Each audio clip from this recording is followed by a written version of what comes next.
Hey, Internet, it's Austin. I guess are we blurry still? I am, but in we're not blurry? It's the last day. Oh. Yo, we're blurry in different ways, Austin. Hey, I'm gonna get blurry real quick. Watch Dogs 3. I spilled beer all over my face. Live now. Twitch. Get blurred. TV/. That's what the kids call it now, getting blurred. Getting blurred? Getting blurred. Blurred? It's the same as getting They're actually tunked, referring I'd to say. the racing Wait, game. that? That may never be forgotten. To get blurred is to get unjustly screwed and underappreciated. I see. Okay. I gotta retweet Split this. second? Did you tweet yet? Yeah. Split Second is the one, it's like all Michael Bay filter effects. It's tweet. And like, It's you're tweeted. Racing around and shit's exploding. That's Split Second. Can we just stop using Queet? No. Please, can we stop Say that using word Queet? again? Which one? Queet. I'll think about it. What's good, Internet? It is day final of E3 2017 as far as I'm concerned. No, not 24 hours remain. Yeah, less than 24 hours remain. Hopefully like an hour and a half remains, depending on how quickly we can hit this list of a bunch of games we saw today and I haven't already spoken about into a camera. Hi, what do you got a little? Hi. Yo, I know I spilled beer all over my chest. But like the moment we went live, Austin spilled. It's just all over my life. My life. It's all over. After this, we're done. Waypoint is dissolving after this podcast. We did it. We successfully completed the mission. Woo! Video games are here. They're here to stay. That's what I heard. Good. From gamers at the show today. Yeah, video games. They specifically said video games are here to stay. That's what the t-shirt said anyway. Oh, okay. I'm Austin Walker. Joining me, Danika Herod, Patrick Klepek. Hello. Rob Zachney. Hey.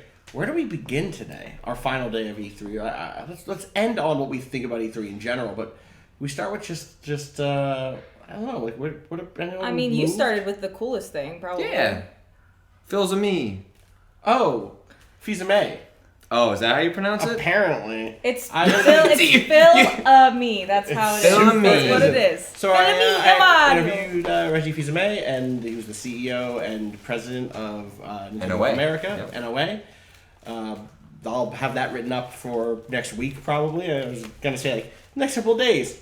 Next week. Come on. Next week. I'll try to get it written Give up. yourself And a break. there's a specific exchange that, like we came up with this morning. We were trying to figure like what to ask him. And I think that's probably the most interesting thing for me was we talked to him about what's up with Nintendo's position with fan products, fan projects, fan creations. They're one of the most aggressive companies. There are a lot of companies that are aggressive. Square Enix, yes, a lot of Japanese companies specifically. 100%.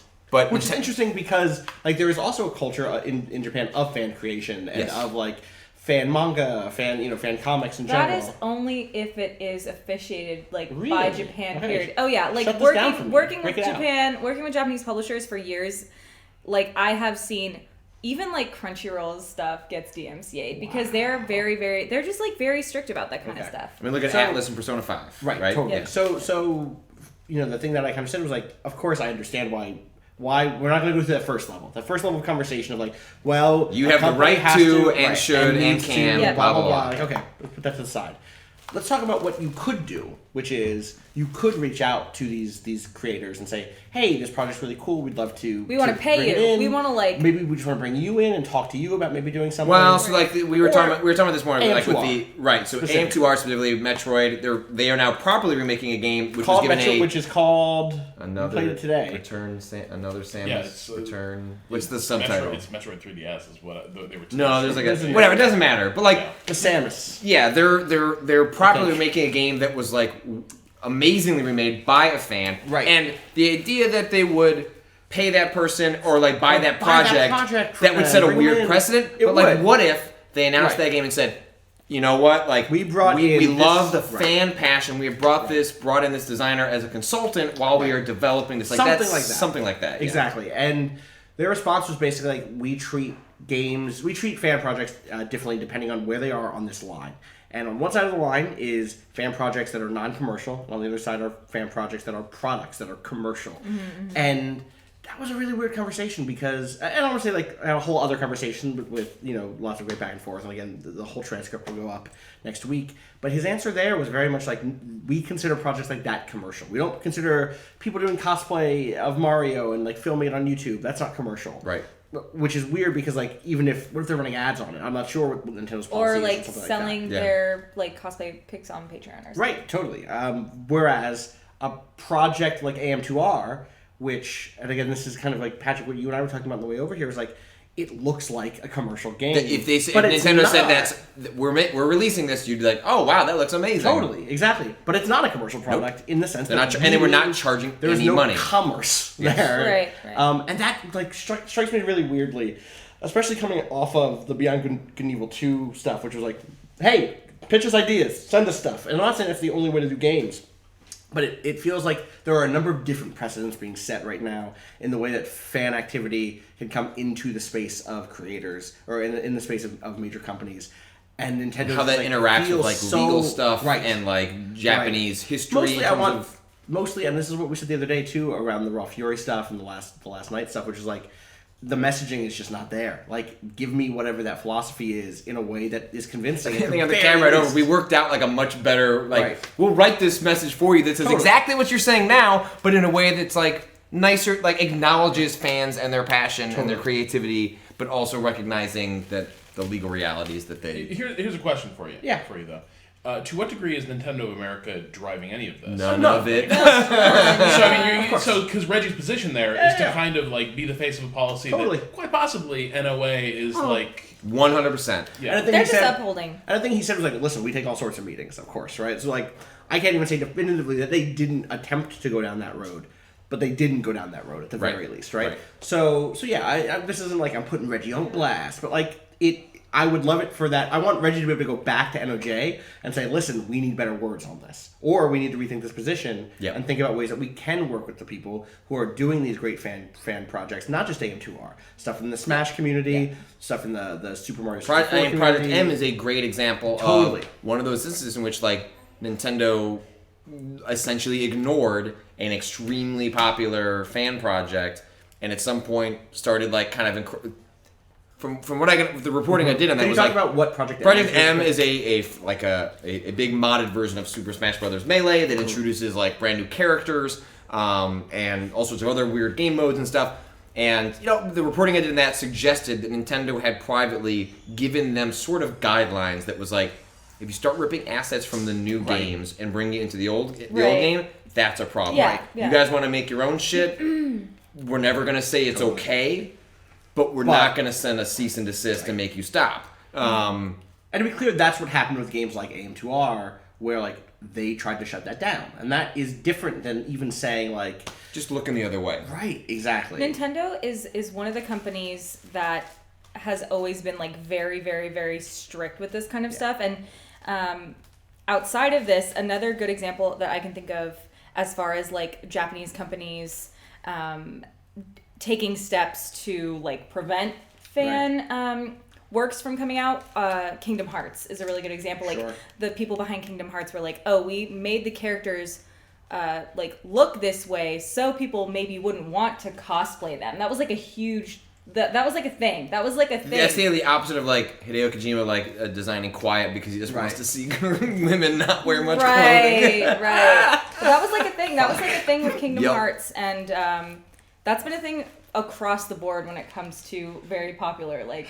Japanese so works. Wild. Well, like the other thing there that's interesting for me with the Nintendo stuff, and something I spoke with Reggie about today, was that on the other hand, what we've seen from Nintendo over the last few years is them slowly opening up their grip on Nintendo IP and building new relationships with the theme parks that are supposed to be happening. Theme parks, Rabbids. Yes. Puzzles and Dragons. Yes. Like DNA on mobile. Stuff like that. Also, he said Animal Crossing is still committed to coming out this year on mobile. That's all I know. Who knows? They haven't shown it yet. I'm super curious to see what that is. Me too. I'm so curious. I'll take it. I'll take it. The Wall Street Journal had said that Zelda's happening this year. Yeah. Okay, we'll see. There's the Animal Crossing E3 news we've been waiting for. Yeah. Griffin, you can rest easy now.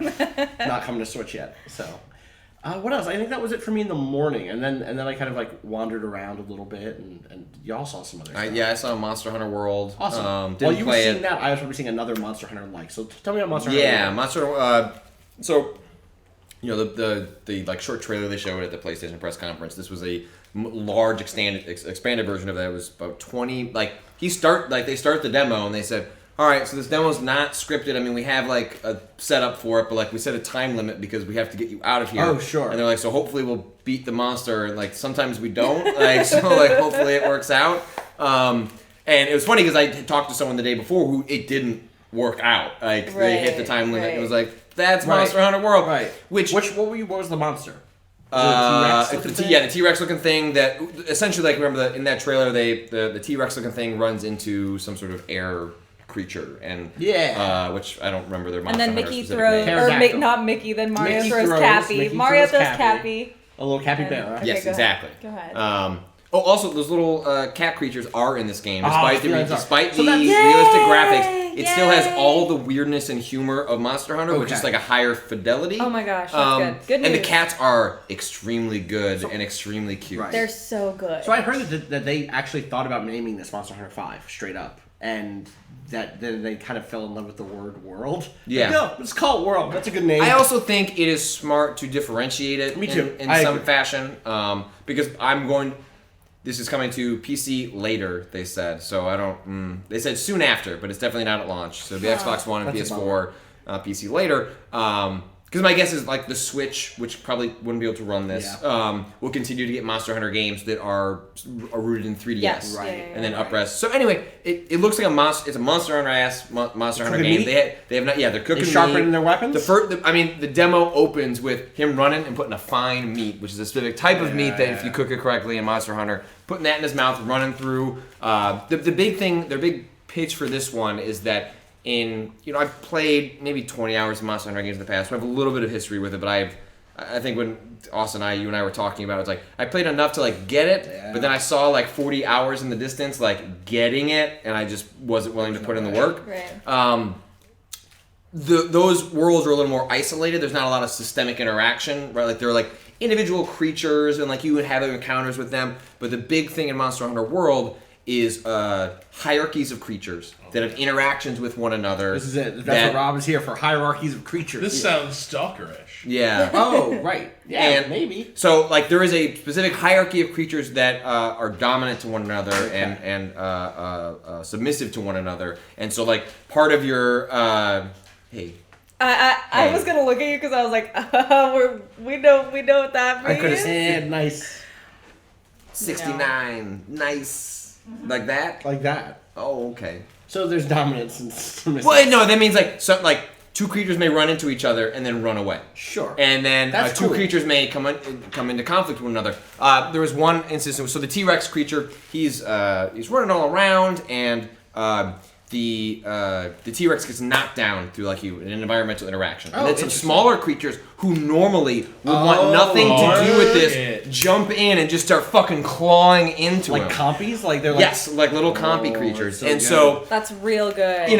Was your like dinosaur fandom brain like Yes. I'm thinking like, I liked the beginning of Lost World till the rest of Lost World. Although that one sequence with the two T-Rexes where they went over the edge, that part was pretty good, but the rest of that movie, why there was their gymnast and hit the sorry.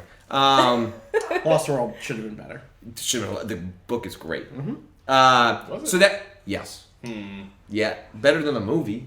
Yeah, but I mean both are kind of unnecessary. Okay, let's anyway. Trying to get out of here tonight. Continuing. So that was a lot of what they were showing was like it was a little guided, but then there were like random things would happen along the way. Like for example, like he would lead the T-Rex looking creature over to an area that had like a bunch of boulders that looked kind of loose, and he couldn't knock them over. But if the T-Rex like swung its tail, opens up a cave, and then he goes to the cave, climbs on these vines, and then that like pterodactyl or whatever, more like Rodan sort of creature from Godzilla, is up there, and then they start fighting, and then he goes and hides. It just like lets them fight it out. Oh, interesting. That's very cool. Yeah, so it seems like that's their differentiating. Like rather than just more realistic, high-res Monster Hunter. Right. It's like using the power of like more machines that are capable of more to do more systemic interaction, which sounds like it could be really interesting. Mm-hmm. So I played Dauntless, which is another kind of Mon-Hun like. They had a genre name. It was like creature hunting genre or something. And it's being made by a group of people that's being led by some folks who were at BioWare during Mass Effect, the original Mass Effect trilogy. Oh, okay. Like 40 people, which I did not know. I'd seen a couple of trailers here or there, I think at like PAX or something. And then I was kind of like, I'll take that meeting. Like, I've always wanted to try a Monster Hunter Curious. I'm Monster Hunter Curious, exactly.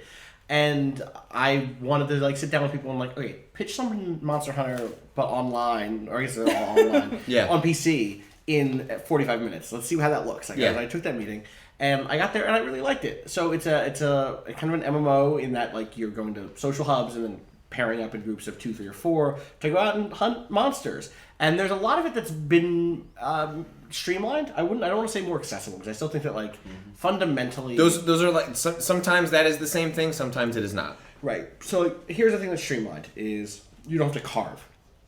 In Monster Hunter, when you kill an enemy, you have to like take out a knife and carve it for parts. Yes. Which means sometimes a thing will happen where like halfway through the fight, you'll knock off its tail and have like rare parts. Yeah. And then it will flee, and you're in this moment like, I want to chase it, but then I'll have to lose these. Well, because it may go back. Like part of yeah. Monster Hunter's loop is like it goes back to its nest when it's weak, and then if you don't go back there and kill it, like you regain its power. Exactly. And so we had 3 hunts. The first creature was just kind of like a little like T-Rex, I guess, like a little dinosaur monster. Mm-hmm. The second one was like a dinosaur monster that could shoot quills off of its back. Pretty good. That was really cool. And the third one was like a big snow owl bear, like a snow owl. Wait, bear. what? Like a snow owl bear. Do you know what an owl bear is? It's very what's an owl bear? An owl bear is like a D&D creature. It's like an owl bear. Oh. It's like a big That bear. just sounded like you were putting words together. No, owl bear is like a thing. Look it up. It's like Appa. What? No. Excuse me? What? Or do you mean the real Avatar? Like, just like Avatar The Last Airbender? I don't fucking know. So the things that are like really cool about it, I think, are like the art style is really sharp. It has like that is an owl bear. Let me see. Which one did you get? Well, just generally speaking, it's an owl bear. plus bear. Yeah, it's an owl bear. A Exactly. bear with an owl face. It also has wings and quills and such. And this one had ice powers, also sometimes fire powers, which I thought they went up opposites, but it turned out no. And so the thing that would be just really good was like, hey, this is a free-to-play Monster Hunter game coming out. Mm-hmm. Obviously not Monster Hunter, but it's something in that genre. Yeah. For where people a Mon Hunt, yeah, exactly. And they can go out there and just like stretch their muscles and see if this fits. And like try out the different weapons. There are 4 weapon types in the game so far, and they all felt really cool. Like they all felt like, oh man, I want to do this, and I tried another. Like, oh, this one's actually dope, and like same like sort of like long sweeping animations. Yes, very exactly, very giant ass again swords animation priority. Yeah. Very important to keep your combo length in mind, your stamina. Is it a lot of the same like setting traps and like using traps, weird things to distract the creatures? Traps, and there's some other stuff that felt like again more streamlined. So like. You had everyone has like a lamp that gives them a special ability once the lamp is charged from using special elemental attacks. Everybody has, which I know sounds complicated, but is way less complicated than a lot of the special attacks of Monster Hunter. Yes. There's a big hammer class of weapon that has like a gun in it, which is similar to some stuff that's been in Monster Hunter before, but like there's no ammo types. It's just like that's a big part of Monster Hunter. Is like tons of ammo. Right, types. and so this is like you hit X to do the regular attack, you hit Y to shoot the gun, okay, and then you hit RB to reload it, and there's an active reload. Like that's about as deep as that. Because that's kind of always part of been the problem I have with Monster Hunter. Not a problem. It's been like the hump is just. There's just so much like between the cooking and all the items you're gathering. It's just like. I like the idea of going out and hunting a monster. I just would like less of that. Right. And I respect that people love that part of it. That I just... But it's not for you. Does it have to be so much of a hunt? Yeah. But that is true. Like, a lot of Monster Hunter is like the preparatory aspect, and then all these like crazy items using in the midst of battle. Totally. It's like, can I get a little less of that? Sounds like someone is ready for Evolve. No. I thought about it. I was like, Patrick, professional Evolve player. Patrick's gonna bring Evolve back. Yeah, kaiju shooter should be my thing, but not. Is that their official genre name? No, that's my interpretation. That sounds like it was like in like the Japanese genre name school of like every game needs a new kaiju genre. shooters. Kaiju shooter. Real good. Yeah. Oh well. So Dauntless is cool. Check out that. I think that's like an open or closed beta sometime later this year. So I don't know. Like if you're curious, if you're Monho curious, check it out. When Patrick was checking out Monster Hunter, I was playing Marvel vs. Capcom Infinite. Okay. Which was like not a bunch of stuff to report on there because I haven't like played a ton of Marvel vs. Capcom. I've played like the arcade style games. I played some of the story, which was weird. It was just the same demo that's out publicly? Yep. Is it? Oh, yes. Well then you guys can just go check play it out. No, nevertheless, I'd like because I mean. The story mode is already drawing a lot of flack. It's bad. Wait, is it? It's really bad. It's really bad. It's like kind of feel bad because when I did media check and they're like, when's this going up on you? When you guys going to talk about this? Go up on YouTube. Hey, man, I'm like, listen, thing. all right. Welcome to the game.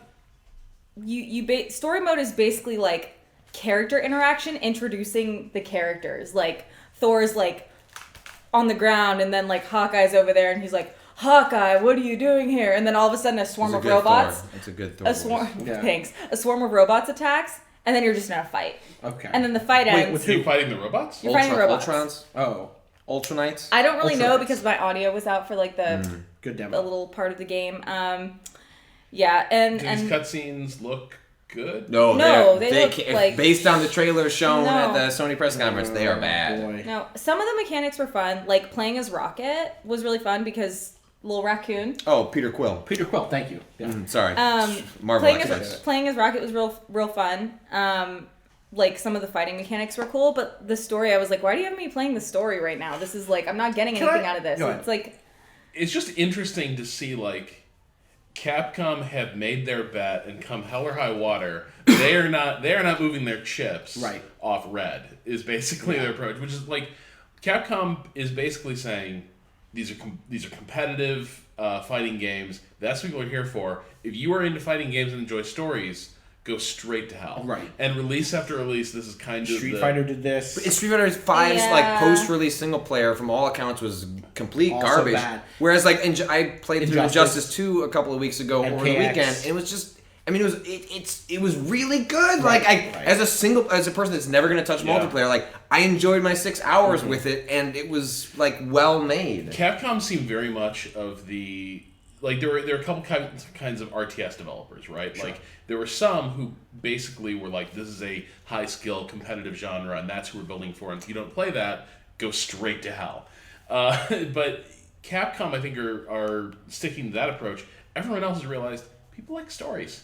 Like, no matter how hostile to stories your game genre appears to be, and I would say, like, fighting games, at least on the surface, have historically appear been hostile to that. Yeah. Nevertheless, if you can just give some context for why these two characters even are a being the bad context, just like context, like a reason to play different characters and mix things up and try things out. Like that's my favorite thing about the Injustice style or even the Tekken 7 style is like, oh hey, I don't play this character normally. I don't think, from my experience, limited as it is, Tekken 7 doesn't do a great job of introducing you to how to play as the characters necessarily. Yeah. But even just like, hey, like this character is interesting. Something about the story communicates something about the character, and that's like so much about why I've always liked fighting games. It's just like, oh man, like I like these characters. I want to connect to these characters. I mean, but back in the PS1 era, I loved playing Tekken 1, 2, and 3 because they gave each of them an ending. It was a reason to like. I didn't play that game seriously, but I loved those CG endings. Like, they were a huge part of why I played, Do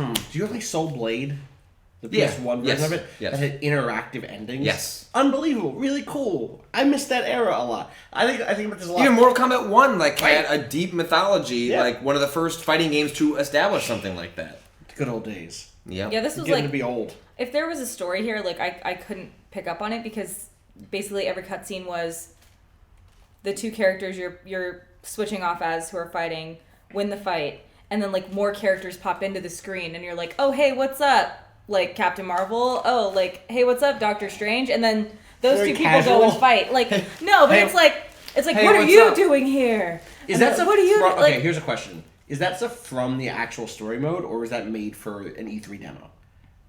I don't know if it matters because if that's what they decided to release to the world as representative of their story mode, that's not like a better situation. That sounds pretty familiar from Street Fighter V story mode, which was literally like, "Hey Ken, great to see you. Welcome to the party. Would you like to fight?" Here's the difference. There has not been 60 years of comics telling those stories, introducing people to the characters. I'm not sure Capcom got that memo. No, do they not know? There isn't like a huge Street Fighter cinematic universe that's like has already done the job of like creating certain standards for how these characters should look and feel. That's a shame. The only fighting game experience that I have, and I think I have like a decent amount, is like playing anime fighting games, and those of course all have like incredible stories because they're kind of based around the show. Speaking of anime fighting games. Oh shit, good segue. Arc System Works, who's made the Guilty Gear XRD games most recently, Exerd, is now making Dragon Ball FighterZ, a game I wish I saw. It's so beautiful. It's like... Did you both play it? Oh yeah, it's fucking gorgeous. Who wins in the end? Is it Goku? Rob beat me as... Wait, did you say vegetable? Keep trying. Even I know this one. Yeah. You hate anime. Vegeta? You got it. Vegeta. Okay. How does he not know the Prince of All Saiyans? He beat my Piccolo as Vegeta, but like Piccolo was like dying. Like we were both dying. We were both like on the edge of death by very anime. And then I had like some dude named like Zohan or something. I don't know. Yeah, Zohan. Oh, that's my favorite Adam Sandler character. I will say, like, do you remember that Simpsons? What's the name of that movie? Because it's not the thing I think it is, which is God Bless the Zohan. No, I don't think it's that. That's not right. Watch out for Zohan? No one look it up. We're going to have to let it come to us. Here Zohan. comes the Zohan. All Zohans. Press Z for Zohan. Press Z for Zohan. That's what it's called. All the Zohan's men. Anyway, you remember that Simpsons episode, though, where they see anime? And immediately they're like... Yeah. That's kind of the impression I got, because the thing is, we did have a very tense fight. Yeah. To which I was a spectator, I felt, more than a participant. Because I basically learned, like, one combo. And then I also learned that if you mashed a certain series of buttons all at once, crazy shit would happen. Mm-hmm. And I just spent That's anime fighting games. When I played like, Pokken Tournament, it felt like that. I was like, I don't know what's going on, but it's pretty as hell. I hit it. Just hit a bunch of buttons. And they had different effects. Like, sometimes somebody get bounced in the air, and I was like, okay, I know that I'm supposed to, like, juggle Danika's character here. Right. And I'm hitting up and attack, and my character's just not doing any sort of, like, juggle motion. And I was like, well, okay, better spam that power attack again. And then they'd zip into the air and turn into a fireball, and their hair would, like, glow, and then, you'd see another cutscene. They're turning Super Saiyan, to be clear. Yeah, they're turning Super Saiyan. It's beautiful. Yeah, there's different levels of Super Saiyan. Yeah, that's the, like, power-up there. But a lot of times they got really big and glowy. That's Super Saiyan like 2 or 3 or 4 or 5. Yeah. Maybe even... How many levels? There's so.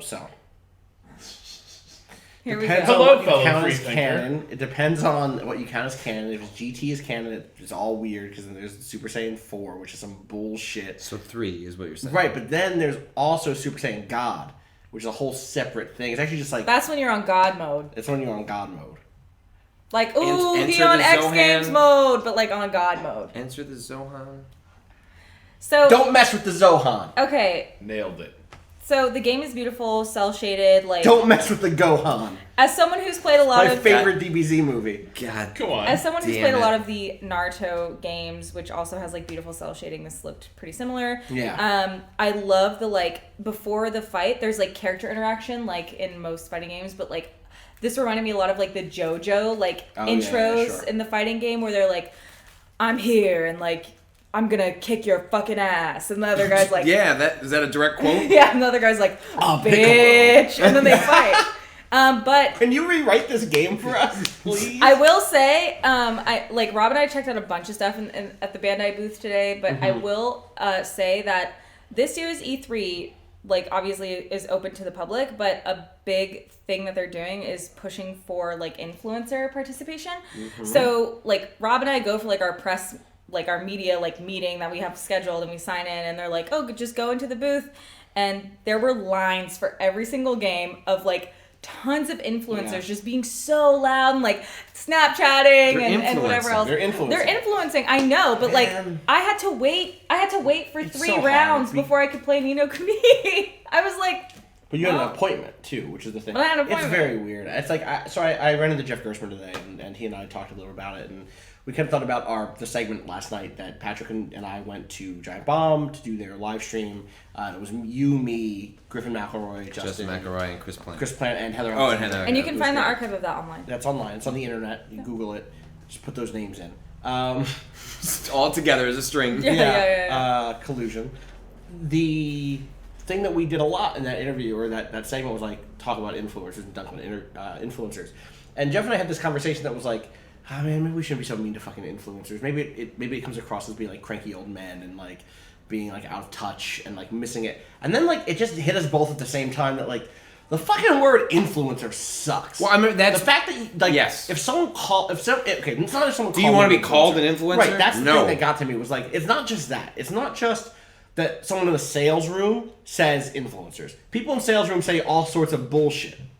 Like they say all sorts of words that I now have to fucking know, and they're bad words. I hate them. But there's a difference between that and then standing in line under a sign that says influencers check in here. Yes. Because, like, that's saying, like, oh, what I believe you to be is an influencer. Like, if that just said YouTube/Twitch. Right, exactly. Totally rad, good. That is what you are. You are Yes. someone who makes stuff on YouTube and Twitch and other platforms, other social platforms, and gets out there and gets your voice. Video creator. Fucking rad. Whatever. Do that shit. But there's a huge difference between that and like, oh, what we see you as is an ability to influence a set of people, and what we're going to do is paint the way you influence. You are complicit in our marketing. Focus groups have told us that the word shill carries a narrative connotation. Right. And we're going to avoid that for now. Yeah. And I want to be clear too that like that is not me saying that that's what influencers do. In the same way it's what's being ascribed to them. When people choose a title for what they do, that title is always strategic. It's always reductive. There's always something being left out. When I say I'm a critic, I'm ignoring the fact that I also do comedy. I'm ignoring the fact that like part of our job is to like sit down and play fucking Battlegrounds every morning, and like make jokes and yell at the screen. That's not me being a critic. I understand that. But when I say what I am as a critic, what I'm saying is I'm prioritizing those elements. That's what you look at as yourself. That's my guess is if you ask anyone that stands in line in the influencer line, they would probably bristle at that. I would hope so. And like if you're doing that job well, and there are a lot of people who do it fucking well, what they're doing is entertaining people, making people laugh, informing people, educating them. Yeah. Like, and that for that reason alone, like I really hope that that group of people pushes back on that influencer bullshit. Right. And to be clear, like I have a lot of friends who are influencers. Totally. Sometimes I've like I posted a lot of selfies, you know, like I'm borderline. But for the grace of God, go I. Right? That'll be so easy for all of us who've built a lot of our followers around being individual personalities to move into that space. Yeah. So my problem wasn't like with them as like a group. It was more of like with the management of having to wait in line behind a group of like rowdy people who were like filming for Snapchat. Well, you know? So that's one of the other things I noticed this year is like I don't think my problem is with the influencers. I think it's with their entourages. Yeah, true. Because it's like because the influencer, the person who actually goes and creates all that content, who's running those streams, who's starring in those videos, is an entertainer who's like practicing a craft. But yeah, they're talent. That's what I was this weekend. Absolutely. That's what I was all weekend. Yes. A lot of the people I was encountering in these spaces were they're sort of their sidekicks. They weren't shooters. Mm-hmm. They weren't they weren't really part of the production. They were just people there to hang out, and like they were. The way I was sort of reading it is they're the audience's insert character. This is the person who gets to goof off along with the influencer. Imagine your face here as the person having fun with this crew of people. Right. And that's where I started. I'm sure they're legitimately friends in most cases. I am sure as well. Like Turtle loved Vinny Chase, absolutely. Nevertheless, it can be a little frustrating to be in line and like running late for a game appointment, and fucking Turtle is in front of you. So this time he's 14 years old. Well, can I ask? Wait, was Turtle not 14? How do you guys feel then when I'm like, when you're like, all right, we gotta go film this thing, and I'm like, hold on, let me put this filter on my phone and get a picture of us I can tweet it. Funny, but there's a difference between that and being like, oh, can I just come with you to the appointment? Yeah. Right? Like making stuff for the internet is the job that we all have. Right. Like, and that way we are very much aligned with the group that is often called influencers. But there's a difference between that and like the second thing, and part of it is institutional knowledge, right? Part of it is that the reason that we do our best not to bring too many people to an appointment, or like I've had people advice say like, hey, can I come with you to that appointment? And I have to be like, it's not that sort of appointment. Like, oh, this is a weird behind closed doors thing. You don't have a relationship with these people. And the reason I know how to do that is because I've done it before, and because I've been the person who said, hey, can I come to that? And someone said, I don't want to risk this relationship. And I'm not saying that it's always good to keep institutional like paradigms set. Right, sure, yeah. But there is value in knowing how to move in certain spaces. Yeah. And that institutional knowledge isn't there, which is also why that institutional knowledge hasn't been there for kind of church-state separation, for disclosure around certain funding, sponsorships and stuff like that. It's a group of people who are finding their way. That said, one of the things I really like about it is like you can tell when you're in certain like group sessions, and then like there's the Q&A part, and then you can tell there's that group. They just ask questions in a different way. It's fucking good sometimes. And in a lot of ways, they ask questions in a much more honest, straightforward fashion than I have trained myself to not ask questions. Yeah. And like they'll include criticism. Yes. They will include observations that I would go, well, that game's in development. I'll leave that to when that game comes out. And that's not even necessarily the way to handle it. Totally. Because I am like, well, I'm going to see this person in 6 months. Right. See this person I'll talk in a to year. them before release. If it still looks bad, that's when I'll bring it up. Right.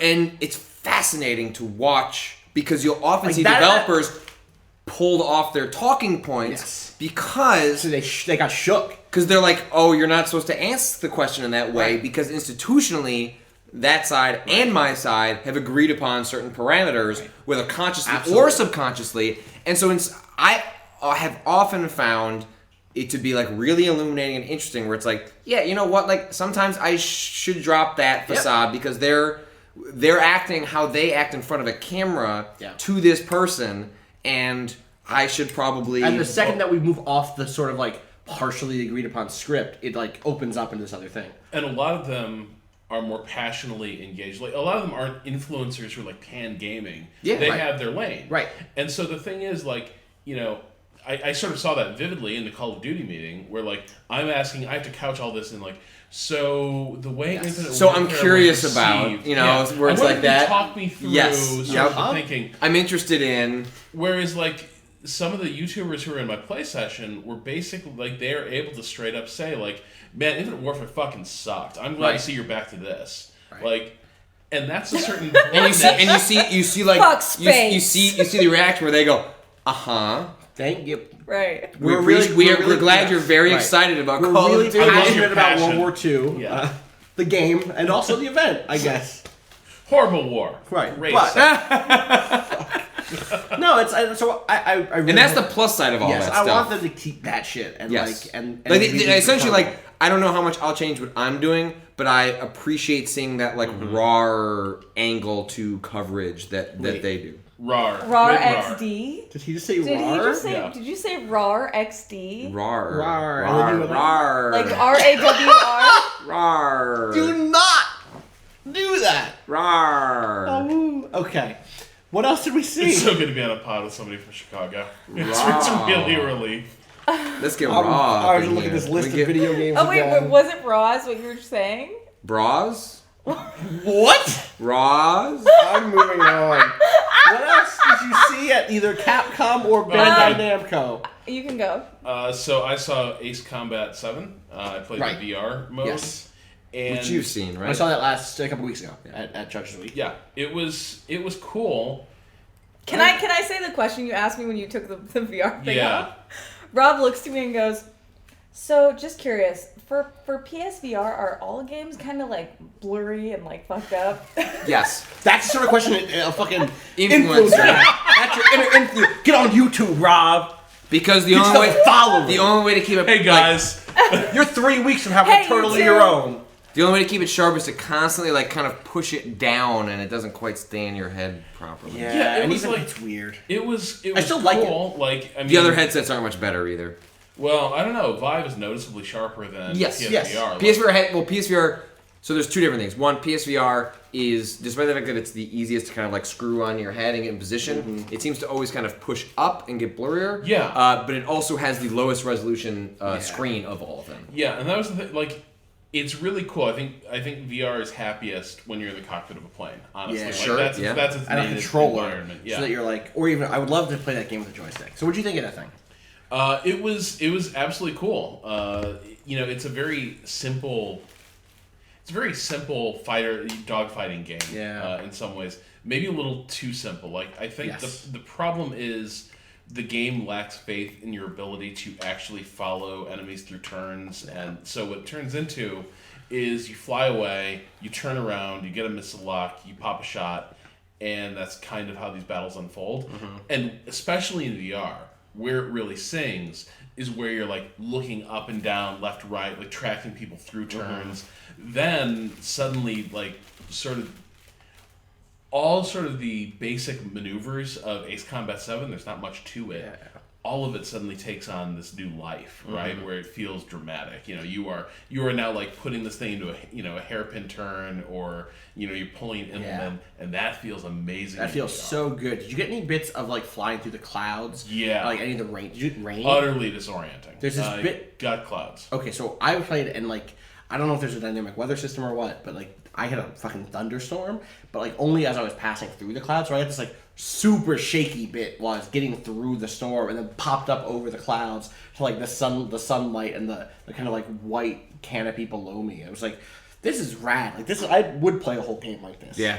It was really cool. Like I was in the middle of a dogfight and I blundered into it like a cloud bank, and immediately was totally disoriented. That sounds awesome. Yeah, it's really cool. It's fogging over. Like I'm getting the missile tone. Yeah. My understanding is that is, and again I could be wrong, but based on what I was told a few weeks ago through my hazy beer-filled memory, that It's the beers. It's the beers. I'm now from Chicago.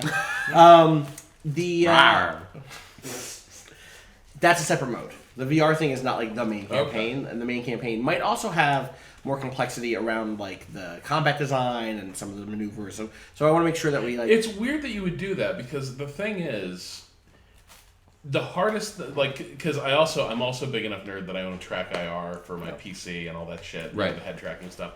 The biggest hurdle for any sort of flight sim thing is that spatial awareness, which is the problem that VR solves. So I don't understand why you would do like sort of a more accessible mode via VR when like what VR is solving is the single thing that people struggle with. Yeah, but Ace Combat has always been like super arcadey. It's super arcadey. Like it's just not that kind of game. But I get what you mean because it's like it's super polished and like so you would.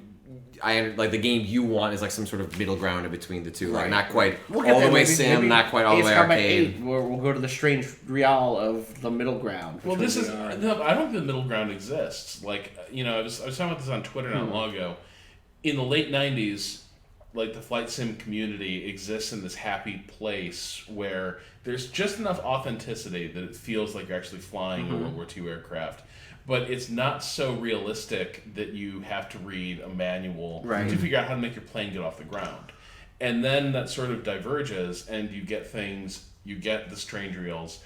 Half the world goes into strange reel, which is Ace Combat, Hawks, stuff like that. Right. And then the alternative is DCS, flight sim. Yeah, exactly. Half the reason I love games like TIE Fighter and X-Wing. So that's like I had to like manage systems, but they were manageable for like someone who just likes playing video games. Right. Yeah. So I think I can imagine us getting back to an X-Wing TIE Fighter thing. Now, obviously, there's sci-fi games, which means it's a little bit easier to think about that. Like real planes don't have shield systems yet. And so, like, they don't have, like, that button where you go, all the power to the shields, hurry up, they're, like, fucking right behind me. Right. Or, like, I need more speed. But I think that sci-fi space could give us that sort of experience. In fact, those sorts of games do exist. They're just buried on Steam. Right. And I always see them going, that looks dope. I'm going to get around to that, and then never do. So, I think, like, Everspace looks like something like that. That game is extremely simple, though. It's very arcade. Does that have power to shields? No. Okay, well, never mind. VR stuff. I saw some VR things today, which I didn't think. I thought I'd get through without seeing any VR stuff. What I saw... you sound like mildly upset. I had like a bad VR experiences during Judges Week. Like I had like a bunch of really depressing VR experiences that were like nauseous or just like these are boring? Boring. Like I had one really good experience, which was a game called I think I mentioned Echo Arena, right? Echo Arena, right? Which is attached to made by Oculus. Published by Oculus. Okay. I don't know if it's whatever, but like it's part. That's a first party. And it's part of another thing called something Echo. Not perfect. Architect. No. I don't remember the name of the actual game. Okay. But this is like a side mode. Echo Arena is great. It's like a team-based thing where you're kind of grabbing a ball and trying to throw it through a hoop at the end of like floating rings in zero-G space. And you can like bounce off. You can push off of things, like grab onto people, and you can for instance, maybe if you wanted to, you could take Kind of Funny's Greg Miller, grab onto his fucking leg, climb up it while he has the ball, punch him in the fucking back of his head, grab the ball, toss it behind your back to someone from GameSpot, who then dunks it into the hoop. What, is this your fanfic? Why no, that happened. It was the best I've ever felt. And then the rest of the VR demos were really bad.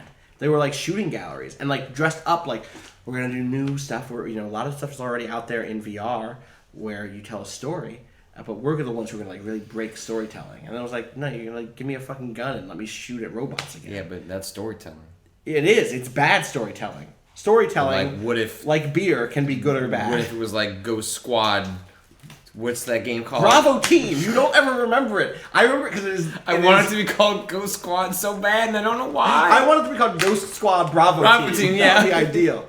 There's time. They can rename that game. And so I played some other stuff. The people who make Raw Data, which is a really cool Raw Data. Also made a game called Sprint Vector that I thought had like two. Raw Data is amazing. One Raw of the Data best great. early VR Super games. Good. Yep. And then Sprint Vector, which is their like. They pitched it as like you're sprinting but also playing Mario Kart, and you sprint by going like. Like you're just a human. You're a human running. A human Mario Kart. But you're just a person running. Oh. And it was like dressed up in like fake esports shouting. It was like that part was bad, and then some of the controls are really cool. I actually really like jumping by like pushing off the ground or like climbing a wall felt really good. Okay. But like I don't think there's any great game there necessarily. Right.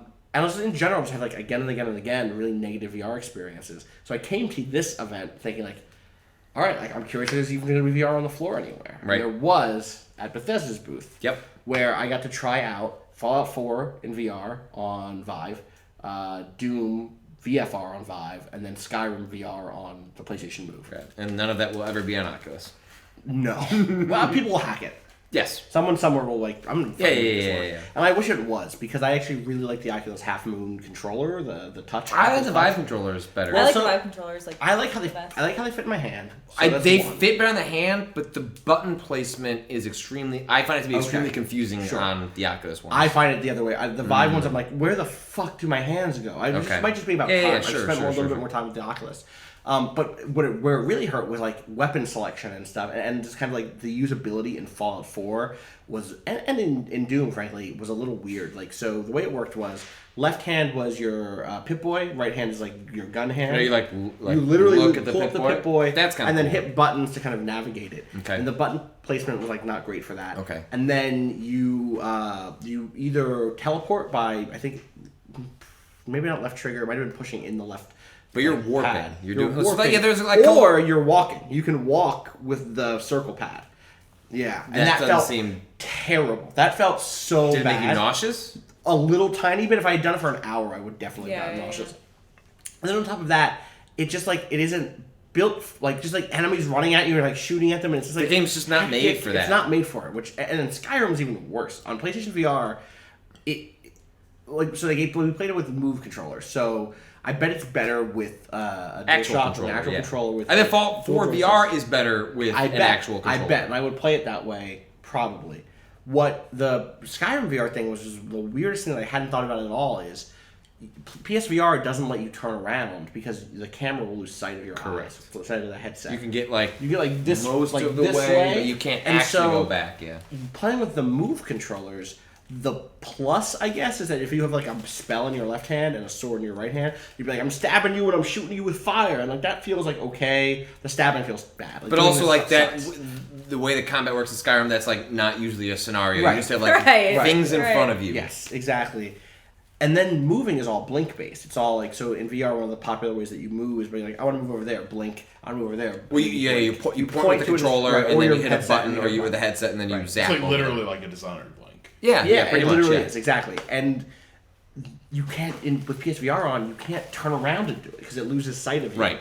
So you end up you have to do like a 20-point turn, basically. Yeah, basically, that's exactly right. And that's not how awful. a Skyrim character works that's really at bad. all. And that game wasn't designed for that. So I was like climbing a mountain, and I thought I killed a guy behind me, and I didn't. I was like, I'm getting hit from the fucking back, and it took me forever to turn around and you're do like, anything. There he is. There he is. Got him. The bow feels all right. You're like, bow. Sure, bow. yeah. That was cool.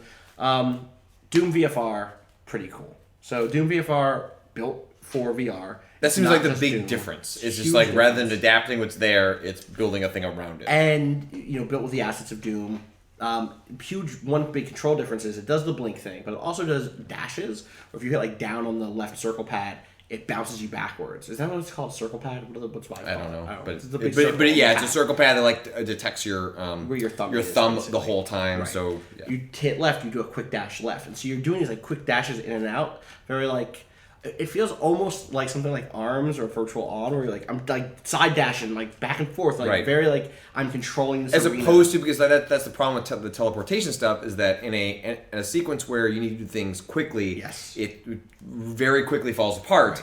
I'll say with Fallout VR, the way that you do it is to be in VATS. You only blink in VATS, now that I think about it. Oh, that's kind of interesting. Which is actually kind of cool. Yeah. But it's also weird because you're really good. You just bounce all over the fucking place in the demo that I played. But I understand that being the design solution. I do, except that like it made every fight a fight where I'm like, I'm going to go into VATS and just teleport behind this person and shoot them in the back of the head. I think the demo was like, just have fun, Austin. Don't even worry about it. But the idea that you're like just tapping the directions to do a dash that doesn't slow you down in Doom, that's a really creative solution to that problem. It's really cool. It's an arena thing, right? It's not the actual game. It's like its own... It was level based, actually. Oh, is it? An arena. Oh, that makes me way happier. Because I don't want to fight waves of enemies. Well, that's boring to me. There's still going to be parts where it's like waves right, of but enemies, it's like you clear this, move on to the next thing. Yeah, like you start off with like a robot hand, and then you like inhabit a weird robot body that has guns. Okay. It's kind of cool. And then the other big thing is it does have Blink, and the thing that's most interesting about Blink is instead of having the glory kills from Doom, which is like you shoot somebody until they're all flashy and then you get up close and do a melee hit, you blink into them and you telefrag them. So it's similar in that you're instantly killing them, but it's really fast and really fun to do that. That sounds awesome. That game felt really cool. So if you have a Vive, if you give a fuck about VR, if you like Doom, I got all those things. Check. Totally. What else do people see today? I saw Ni no Kuni II. Ooh, speaking of anime, like Doom. Speaking of anime, so I was really excited to play this because like Ni no Kuni 1 was probably my game of the year for 2013. I put like 70 hours into that game. Ni no Kuni 2, it plays way different than it's like turn-based versus action. No, it's the other way real around. time, right? Reverse. Real time burst. So now it's now it's like an action game with like a square attack and a triangle attack. Like more like Tales of sort of games. Yeah. So what I played was like a really super early build. Like I was getting stuck on environments. Out this year? And no, I have no idea. I don't remember. I was getting stuck in the environment. They had to like restart the game. Ooh, wow. So there were two modes that you could play. You could go straight into a boss fight with like this big dragon, or you could go to like the top of this like mountain and fly with some sky pirates to another fight. And one of the things I really loved about Ni no Kuni 1 was the environment was so beautiful. You had this dragon, you like flew through the sky and everything was gorgeous. So I chose that route and I went and I did this fight and it was weird. It was weird not being able to control like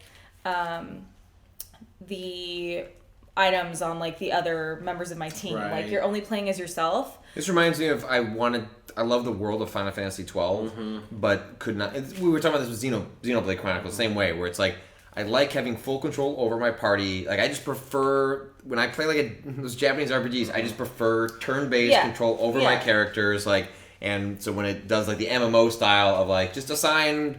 This is aggressive, defensive. Like you want that. Control. I was like, I want that control. Yeah, like I couldn't heal anyone, and maybe that just wasn't part of this build. But so there's a whole system that's very Pikmin-esque, where there are all these. Are they still in that demo? Yes, yeah. There's like these little Pikmin, and they're not actually Pikmin. And a group of them, they're not. Nintendo's really licensing their IP out in weird directions. One group, like you, when the circle lights up, you enter the circle, you push X, they will fight for you. Another group. The circle lights up, you run in the circle, you push X, they will heal you or shield you or whatever else.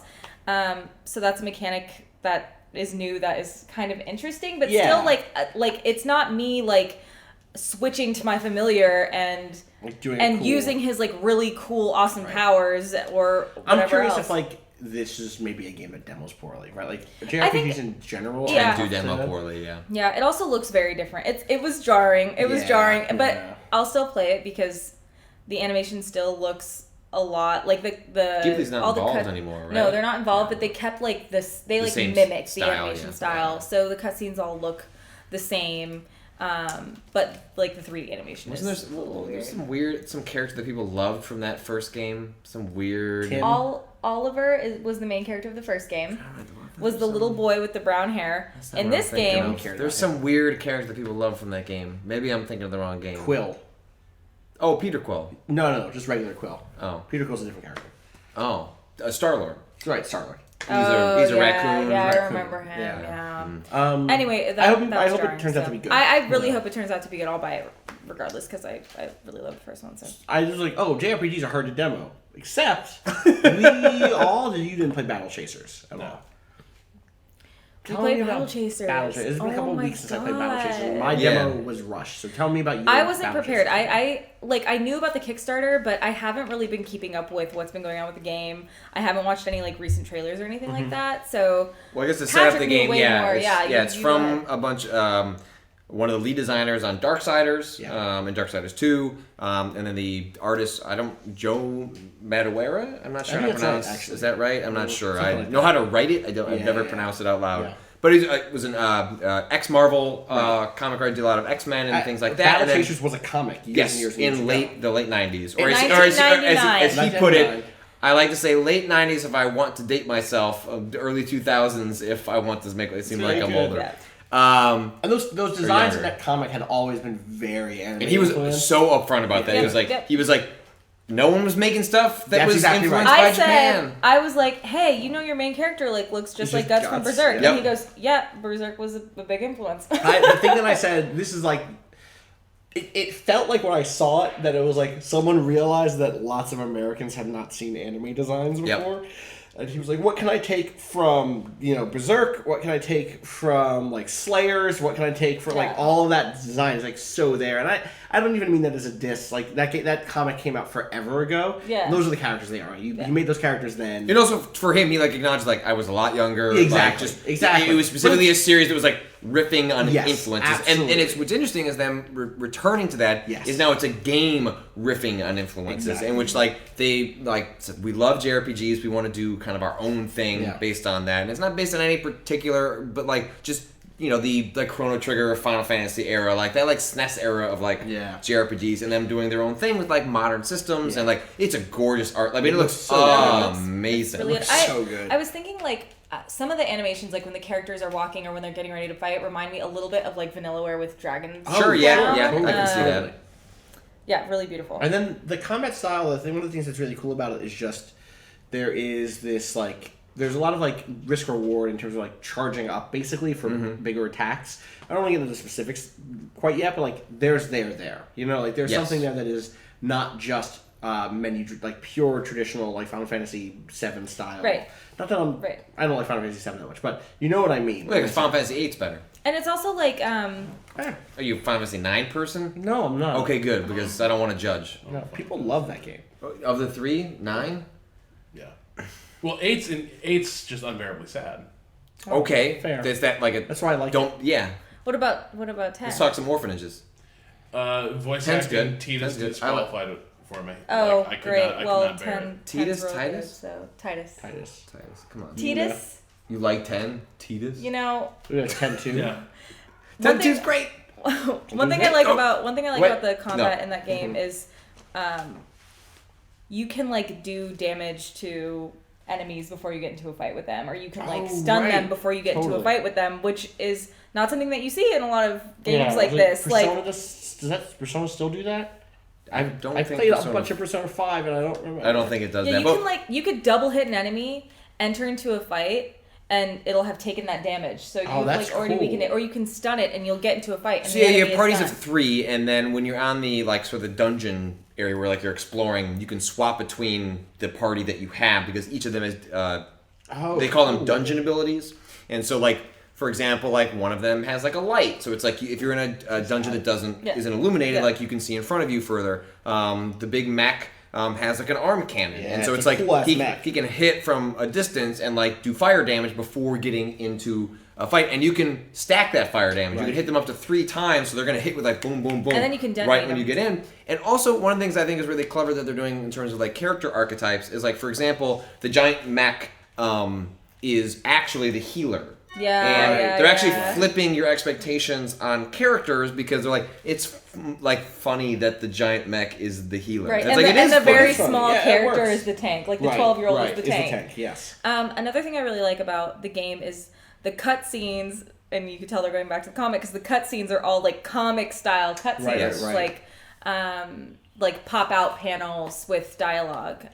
You know what I like is that this game is called Battle Chasers Nightwar, which wraps back around. Yep. But one word, Nightwar. Nightwar. Battle Chasers 2 words. Nightwar 1 word. Yeah, 1 word. Oh, Battle Chasers is separate. Just to comment a little bit more on the animation, there was a part in our demo where we got to a fishing pond, like where you can catch fish. It's a fishing mini game. Fishing mini game that you can encounter like multiple times throughout the game. And the fish chunks will be like currency, or you can use them for like crafting or whatever else. And the animation fish chunks. Yeah. No, it's currency. You don't eat them. Currency. You give them to someone who wants the chunk. Okay.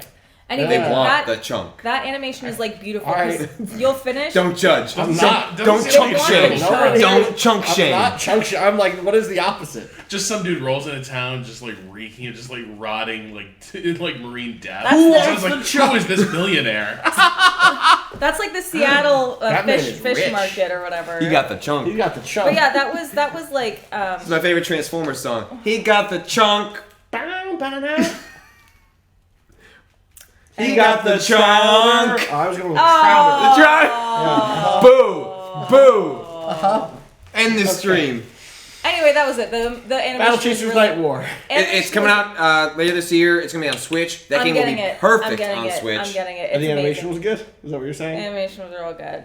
Yeah, Switch is like perfect for it. So I'm excited for that. Oh, one little mechanical thing, because that I thought was interesting. So when you're crafting, only happens in the dungeons. It doesn't happen in like the hub area. And if if we order to upgrade a weapon to like from a normal to like a rare to epic or whatever, if you don't have all the stuff that you need, like let's say you're missing some elements or whatever to upgrade, it'll give you a percentage and you can still gamble on creating it. Oh, so you'll lose all your shit. Yeah, but hey, But if like you're one like wood piece less, so like, well, you got an 80% chance. Do you want to try it anyway? Right. And that's like a interesting, and the opposite is true, in which if you want to take a weapon that is normal, is not rarefied, you can craft on top of it and give it way more of normal elements for a chance for it to turn into like a more rare type. That's cool. Yeah, it's just all these something cool. Like they clearly love that genre and are doing like really smart, interesting things with it. Where it's not just a boring. We decided to make a JRPG. It's like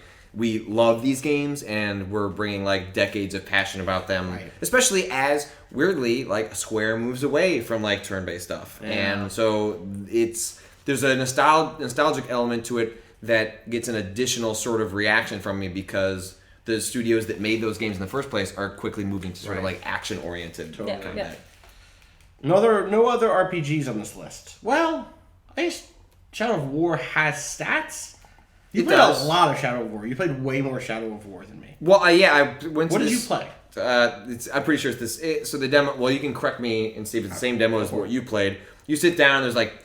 It starts with the kingdom or what are the invasion mission? Siege. You can do a siege or story missions. There's basically just a part of the map that like, what do you want to go do? And it was like, okay, cool. They wouldn't let me. Okay. They wouldn't let me. So I did the okay. So Shadow of War is like the first thing they kind of came out and said. Shadow of War is the sequel to Shadow of Mordor. Middle Earth Shadow of War. You're playing as Talion, who is the ranger, and the elven whatever wraith, yes, whose name is Rar. Elvis Rar. ROC. Fuck, it's actually gonna kill me. Celebrimbor. Okay. Oh, Jesus. Okay. Wow. Celebrimbor. I fucking hate Tolkien too. That is the worst name I've ever heard. Fucking don't judge elf Celebrimbor. Yeah, he's like Irish. Don't chunk shame. Okay? God. Celebrimbor. Okay. Maybe they're supposed to be Welsh. I don't remember what Tolkien. Can we just shorten it to Brimbor? No. Why? I don't know. Is that shorter? Is it? It is. Yes. Yeah. Well, yes. Technically. Kella, and then it's Brimbor. What about Celebrimbor? That's a friends of the table OC actually already. Shit, okay. I asked a hella question in an interview today, but we'll get to that later. So this is the sequel, and the first thing they showed about this game was like, okay, we already have procedurally generated orcs. Now we got procedurally generated fortresses.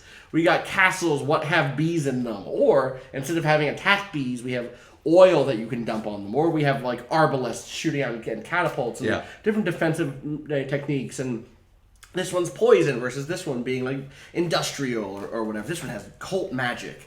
And I played through that demo and I beat that thing. Well, okay, so I got to the end of the fight, which is like there's the lieutenant orcs and then there's like the war chief. But there's something above that now, isn't it? Or they added a layer above what it was in the previous game. Sure. Whatever. There's layers of orcs. So I went to the top layer who runs the fortress. And I was like, I got you. And I did not have him, but it was a very close fight. And it came down to the final blow, and I killed him. And it's a beta, folks.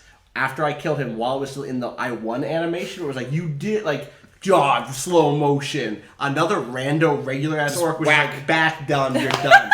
And like, didn't save. Right, exactly. Well, no. It caught in a weird middle zone where it was like... The game didn't know what to do. Didn't have a fucking clue. It was like, well, you killed the fortress chief. But you gone. died. Right, but then you died instantly. And so we never did the thing of like, what's supposed to happen is you kill the war chief and you say, okay, you know, Jakal, you're the new war chief. You move up and you take over this fortress. For me, your local, like, or there's a bunch of different orc cultures in this where it's like, oh, these are the ones who worship like dark magics. These are the ones that are good at science and industry. These are the ones that, this one's a bard. Like those are all serious things. And whatever one you put there, like their tribal culture rises up and takes over the zone and becomes more like that. It didn't give me that option. It just popped me back into the world, and I was like, we're here now. And I had like 20 minutes of my demo left. And so I was in this dead state where like I couldn't do anything because they wouldn't. The dude who was giving me the demo was like, maybe you could go like a little bit into the world, no one will notice. Maybe just go back just like a little bit. No one noticed that you're dead? No. Like he wasn't allowed them to. I wasn't allowed to go into the up. zone outside, and the game just fucked up, and I couldn't get it back to the right state. So, this is a lot bigger. Yeah, I got to a little bit. I mean, they were like, "Hey, warp to these areas. We don't want you to like look in between." But I don't know. I don't know how to feel about that game. I loved the last game. Right. Like I really, really liked Shadow of Mordor, and I don't know what it is about.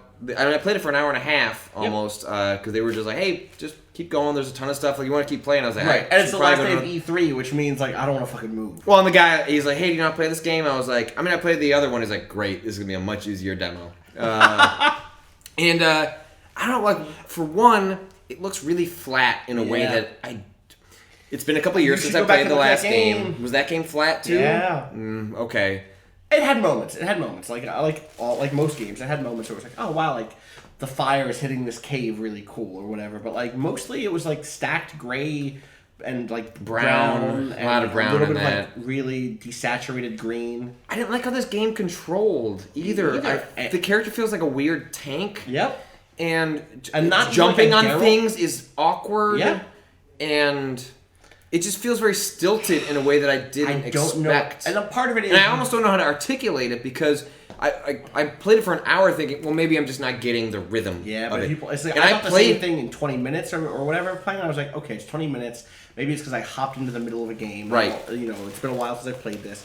But hearing you played for over an hour... That's not a good sign. No, like I couldn't quite grasp, and the guy was like laughing, like, "Oh, it's your first time playing." When's that out? Well, it was in August, and then they fucked up, and now it's coming in October. They fucked up? Because that game had August to itself, and then now it's coming in October, which October is loaded with Mario Odyssey, Assassin's Creed, and Wolfenstein. Like that game is gonna get. Based on the hour and a half I played in which that game seems not mostly done, but like this is the game. Right, they're not making big sweeping changes. Right. No, and it concerns me. I feel like maybe like the siege stuff, while interesting, I don't think it's interesting. I don't know that that's the double down that I wanted. I don't think it's interesting at all. So like the actual sieging is boring. Yo, what do you do to win? It's like, oh, I walk up to this giant castle and he's like, oh well, they're throwing.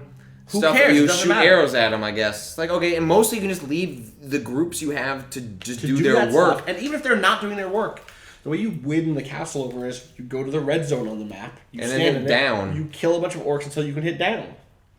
Then you win.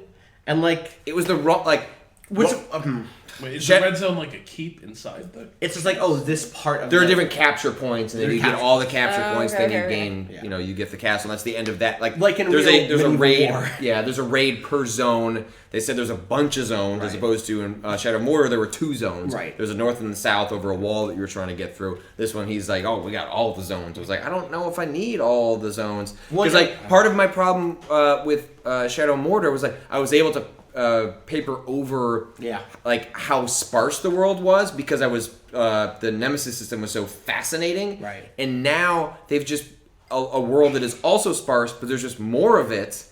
And the parts of the Nemesis system they doubled down on were not the parts that I wanted to see more of. And like what frustrates me is that one of the things I did walk away from that first game feeling was like Did you all finish? Did anybody here finish the first? I did. Or you did? Did you? Okay, so I'm gonna spoil briefly one little The moment. bad ending. Terrible ending. Terrible so ending. I'm not gonna, that part's not the part. I'm gonna spoil the bit that I think is actually kind of good. Yeah. Which is that whole game. You're building an army of orcs by recycling them. Blah blah blah. It's shitty. But in this moment, you have your army of orcs, and they face off against like Sauron's Chosen or whatever. The Black God, whatever the fuck they're called. The Chosen are part of the new game. Yeah, of course. So you square off, and it's like, oh shit! Like this is a war finally. This is finally a big fucking battle. Right. I've been doing these little skirmishes. This is like my dudes, their dudes, out front of the fucking Black Gate. Let's go. And it felt really good. And that feels like the Forge is supposed to give me that. Yes. But because the way you won that in the original game, if I remember right, it's just like, yo, we killed those dudes. Yeah. We killed them. They're dead. Well, part of the reason that because you could initiate the end game at a certain point whenever you wanted, but like part of the appeal is like I'm gonna chip away, So when I get there, they're in an incredibly weakened state, which is like we're gonna fucking roll over you, and that was like a deeply satisfying in which like systems, mechanics all came together to make you feel like the extra time I put in on this side stuff, which I didn't have to do, but makes me feel like a badass as I'm like rolling up on Sauron. Yeah, we'll see.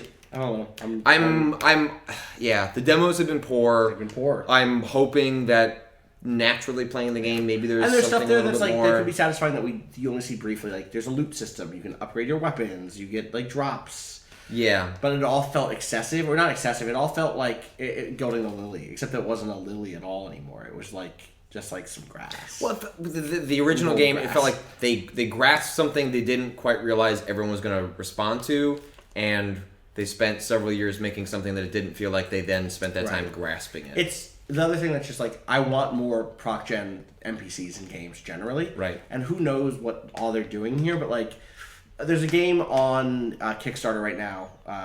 This is not an endorsement. I haven't played this. I'm not endorsing it. I do always have to report on Kickstarters until they're funded. Maybe it's funded, actually.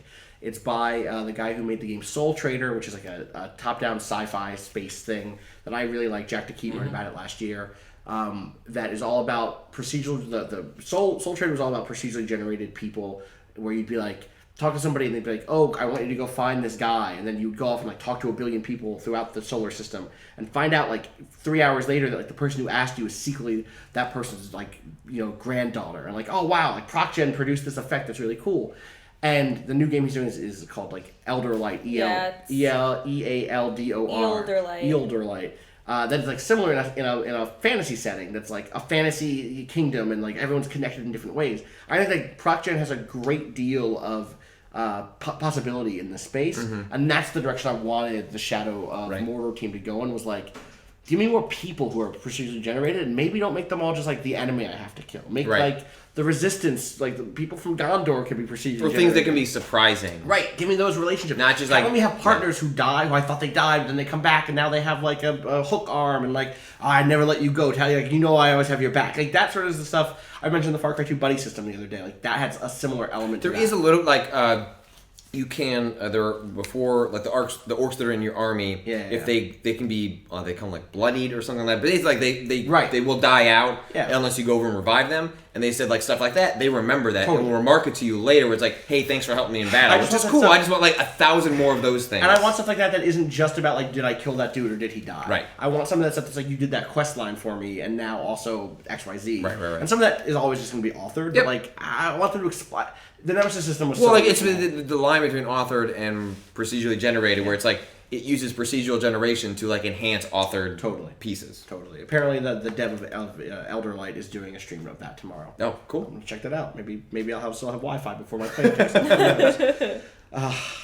Rob, you saw cars. I saw 2 different cars. I saw 2 very different cars. Well, are they very different? They are. Okay. I saw Project Cars 2, and I saw F1 2017. Which had better cars? Project Cars. And it has cars in the name, so. Yeah, sure. I mean, it's their project. Like, how could it not? Like, F1 2017, like, it's concerned with the... Does it have 2017 cars?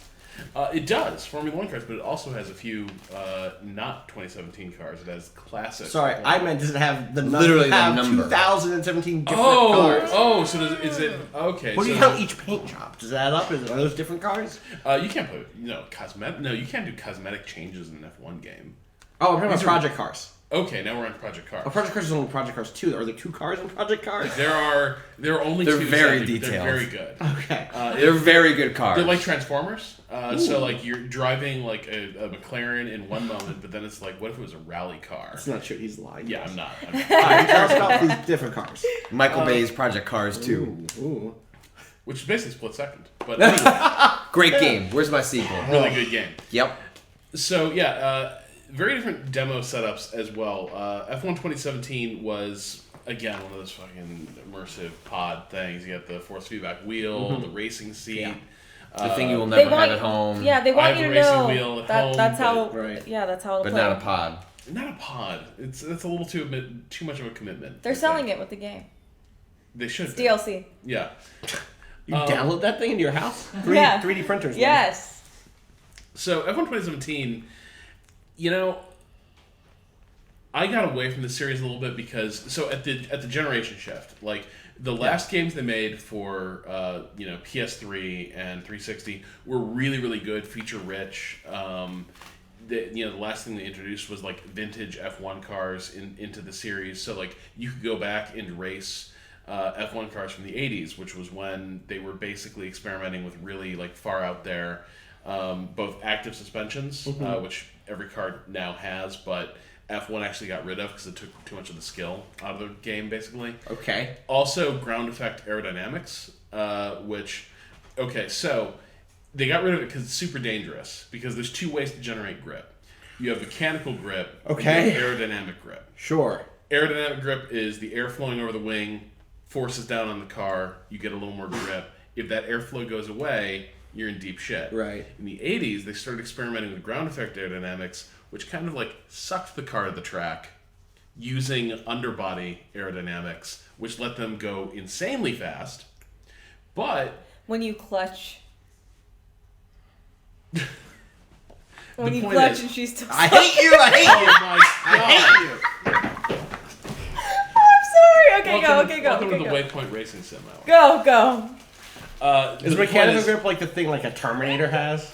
It is like a severed hand comes out of your car and just like grabs onto the track, and then later Bernie Ecclestone comes along and is like, "We're going to study this." Anyway, point is, they got rid of ground effect aerodynamics because once that got broken, yeah, your car was going 200 miles an hour down through the air. Right. So that's gone for real. Yeah, no, they got rid of that. Is that in the game? Some of those cars that sort of operate from those principles. Too dangerous for real life, but video games. But they were in real life. These were real cars. I know, but that's what I'm saying. But we stopped doing it in real life. We stopped doing it. Keep doing it in the digital world. Absolutely, because it's extreme like that. And yet, for all that, they said they've updated the handling model, all this stuff.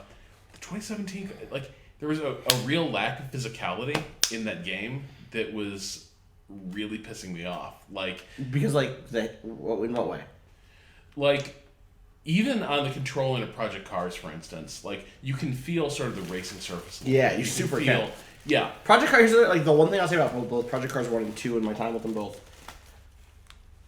I feel as good successfully turning on a corner at, like, a sort of high speed in Project Cars as I do winning a race in Mario Kart. Sure. Like, getting a single good turn is like, oh, I'm the fucking best in the world. Yeah, I'm in last place, but you see that fucking turn? I didn't crash. I didn't crash somehow because it feels like it just the racing surface feels very real, very out of control unless you put in a lot of work to like learn how to read it. Yeah, right. And so you get really used to like sort of feathering the throttle just the right way. It feels great.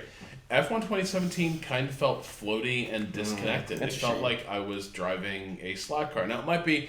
I was on the Monza track, which is not terribly demanding. It's a very fast track, but it just kind of felt like I was playing a game where I was controlling a car, but I was not. You weren't actually in a car. Whereas Project Cars, you were in a fucking car. Yeah. Project Cars was cool. For the most part, I think the improvements are pretty marginal. Project Cars is a great racing already. Game. It's gonna be that again, except some of the other racing modes are a little intriguing. But I'm not sure they do anything for me personally. Like, there was a sort of rallycross track where it's dirt track racing, but it's not like rally racing, which is like point to point. It's a really tiny dirt track. And, God, that pissed me off. Because that's all drifting. It's like the track is like, it feels like the size of this living room, basically. Right. And so your car is just like basically like spinning in a big circle, and that's a lap. That's kind of how it feels. If you enjoy drifting, if Tokyo Drift is your favorite Fast and Furious film, then maybe... I mean, like, you can like drifting and also not think Tokyo Drift is your favorite movie. Yeah, totally. I like drifting a lot. I don't want to like tie those. I like Bow Wow. I mean, Tokyo Drift is good. I'm not saying it's bad. I'm just saying I don't want to be tied to that as my favorite. That lead character sucks, but the rest of the movie is good. It's a good movie. Yes, yeah. Should have been more Han. Just in life. Generally. I agree. I miss him. So, did you know he's the same character in fucking Better Luck Tomorrow?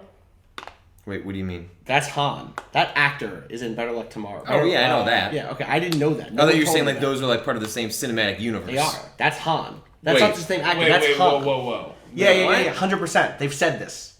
That's Han. They're saying they're connected. That dude is Han. Is Han really dead? I hope not. Okay. We all, every day. Everyone hopes not.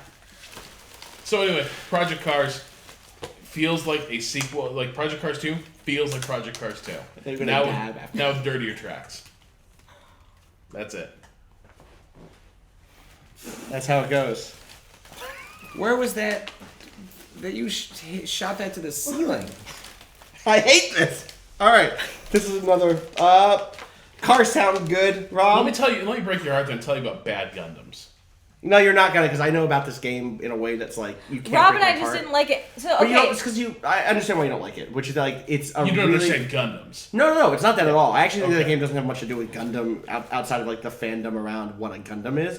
It's like what if you never played a fighting game before and then you're like, oh, here's MKX. And like, yeah, no, I get it. That's I get it. I did like that I could play as Amuro Ray, like, you know, controlling a fucking Gundam. That was cool. And you could like pick from a million different mechs. That series is just like from a line of type of fighting game where like if you don't know what a Watari Dash is, it's not going to make any sense to you. It's going to feel really like clunky and That's where bad. Danika and I ended up. Yeah, it totally. Just felt, that's like Virtual On's the same way, shitty. where it's like, so Virtual On, for instance, here's like a very basic thing about Virtual On that the game does not teach you, is if you jump, the camera will lock onto your enemy, and so a very important thing to do in Virtual On all the time is to jump and land really quick because it keeps you locked on. It also locks on your enemy when you dash and fire, and Gundam Versus Fire, it follows all of those rules, and so it's like not knowing how to block or walk right in a Street Fighter or something. And so that game's going to bomb here. It's going to do like really poorly because unless they have a really good tutorial mode that introduces those very important mechanics.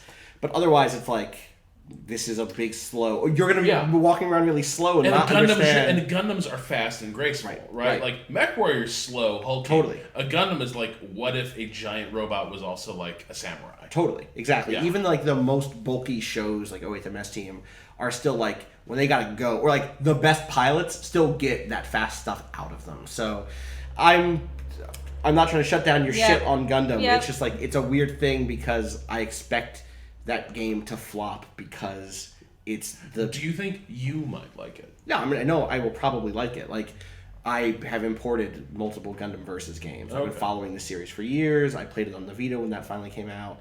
I've imported Virtual On games. It's a genre of fighter that I like a lot that is coming out, and people are going to think it's an action game, and it is not. It is a fighting game. My one other complaint with it was just that it kind of looked bad.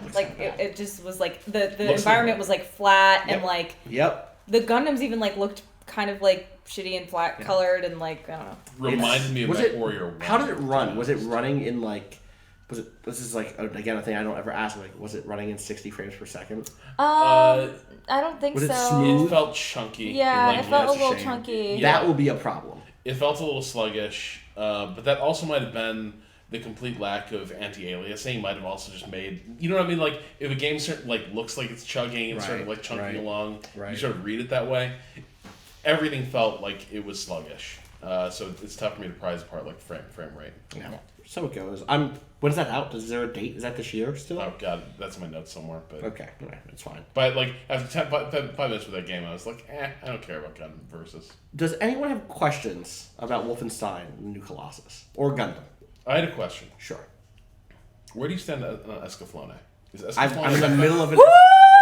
I'm in the middle of an Escaflowne rewatch right now. Okay. Like I'm trying to watch like one episode a week. Okay. Yes. Mecha anime. So it is mecha. Oh yeah. Okay, absolutely. great. Absolutely. Of course it's medieval mecha. mechs and like romance and like you go to the moon, but it turns out that or maybe it's not the moon. It's like the Earth is you the go to magical. Earth is planet. there. You go to Earth is different the planet. Yeah, of course.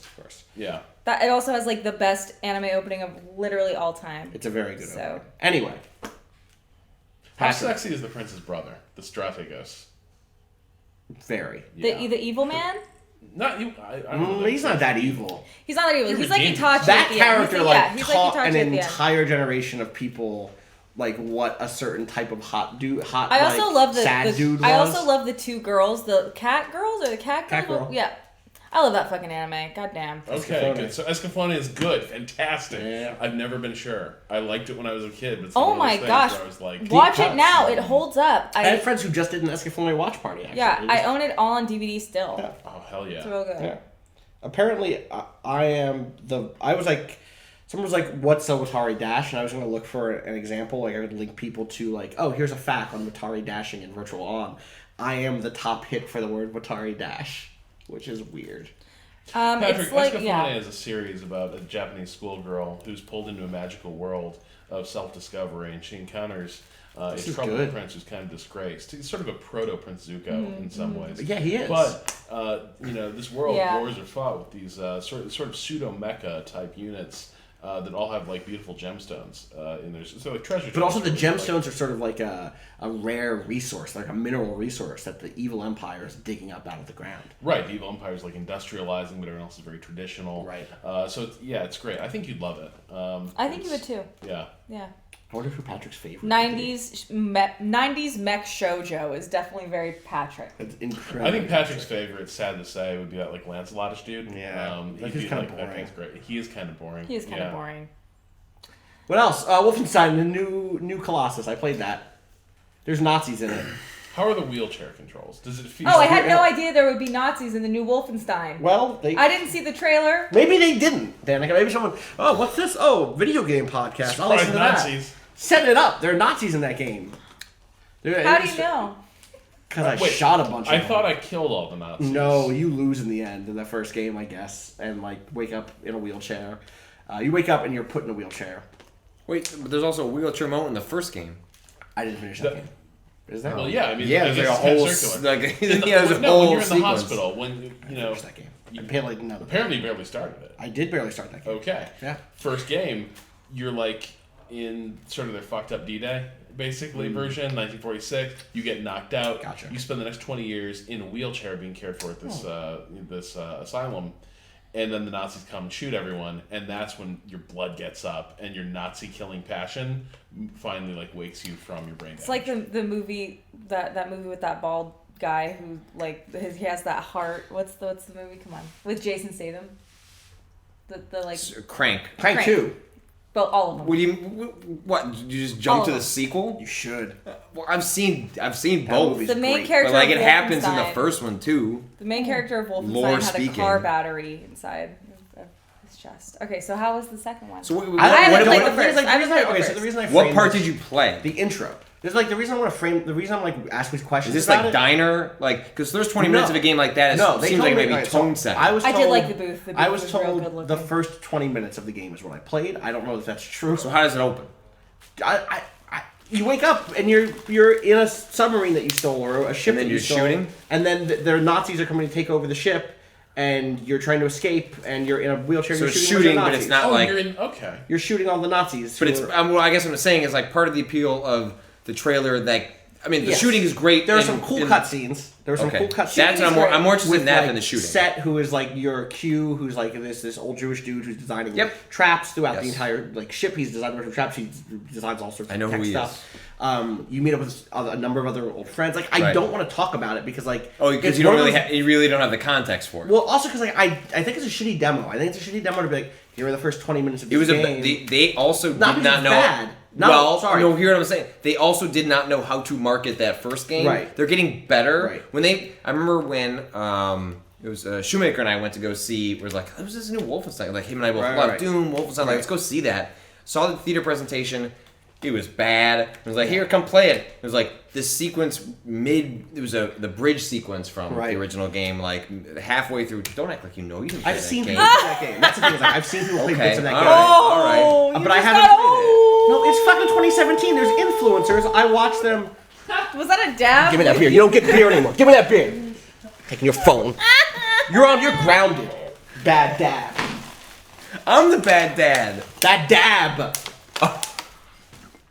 Bad dadding is when you do this. Don't you do not. You throw your infant skywards. We don't have chat anymore because of you. We had to turn it off. I can't look at what they're gonna say to you because they're gonna hurt your feelings and mine. And mine. I wish they hadn't shown the opening of that game to me, or the first 20 minutes, or wherever that was. Those characters are really cool, and then they are put in danger very quickly. And I wish they just shown me something that was like, here's 3 hours a vignette. in, here's a vignette, here's you're infiltrating this place, whatever. Well, so to finish my thought, like it was this bridge sequence, and then it was just like, here's the cool shooting, and I was like, well, the shooting's fine, but end up when you played that game, it was like the shooting was good, but that's not what made that game memorable. Like the shooting just was good in the context of a game with like an incredible tone, character, story. And so although the trailer was very good, the trailer they showed at their press conference, I thought captured the tone. The one this time? Yes. Oh yeah, I really like that. Very good trailer. I think it did a good job of capturing like the tonal spectrum of that bar game. scene was real good. It's just gonna it's not interesting for me to be like, oh, and then you see the Nazi lady who was in the first game, and then she's like scolding the doctor, what's her face? Yeah. And I'm not gonna give you the beat by beat for that. That video exists, or it will in 3 days or a week when they put it out. Go watch that. Like I don't have anything interesting to say. The combat felt fine. I shot people. They were trapped. I turned on the trap. They got electrocuted. Right. Like one thing I'll say that was cool was like you finding some like notes from people who were in the world, like the kind of ephemera around the world. Finding a newspaper clipping, like, oh cool, this is like setting some information about the world that's really interesting. Oh, the bomb dropped in America, and that's what turned America. Right. And like, I'm gonna fucking stop fighting now. Like, cool. But like, play that game seems good. I'm gonna play that game. Yeah. Unless they release more stuff that's not good, but what I played was fine. Yeah. But what they're selling is a story you're already kind of invested in. And like I'm not versus the other demos that I've had in the last couple of weeks or last week. It's felt like forever. Right. You got Judges Week, so for you this has been sort of a month of E3. It's true. The other ones that I've had that have like stood out to me have been things like, I didn't know that about this game. Right. Here's something that I didn't know. This is interesting. It was all Crackdown, for instance.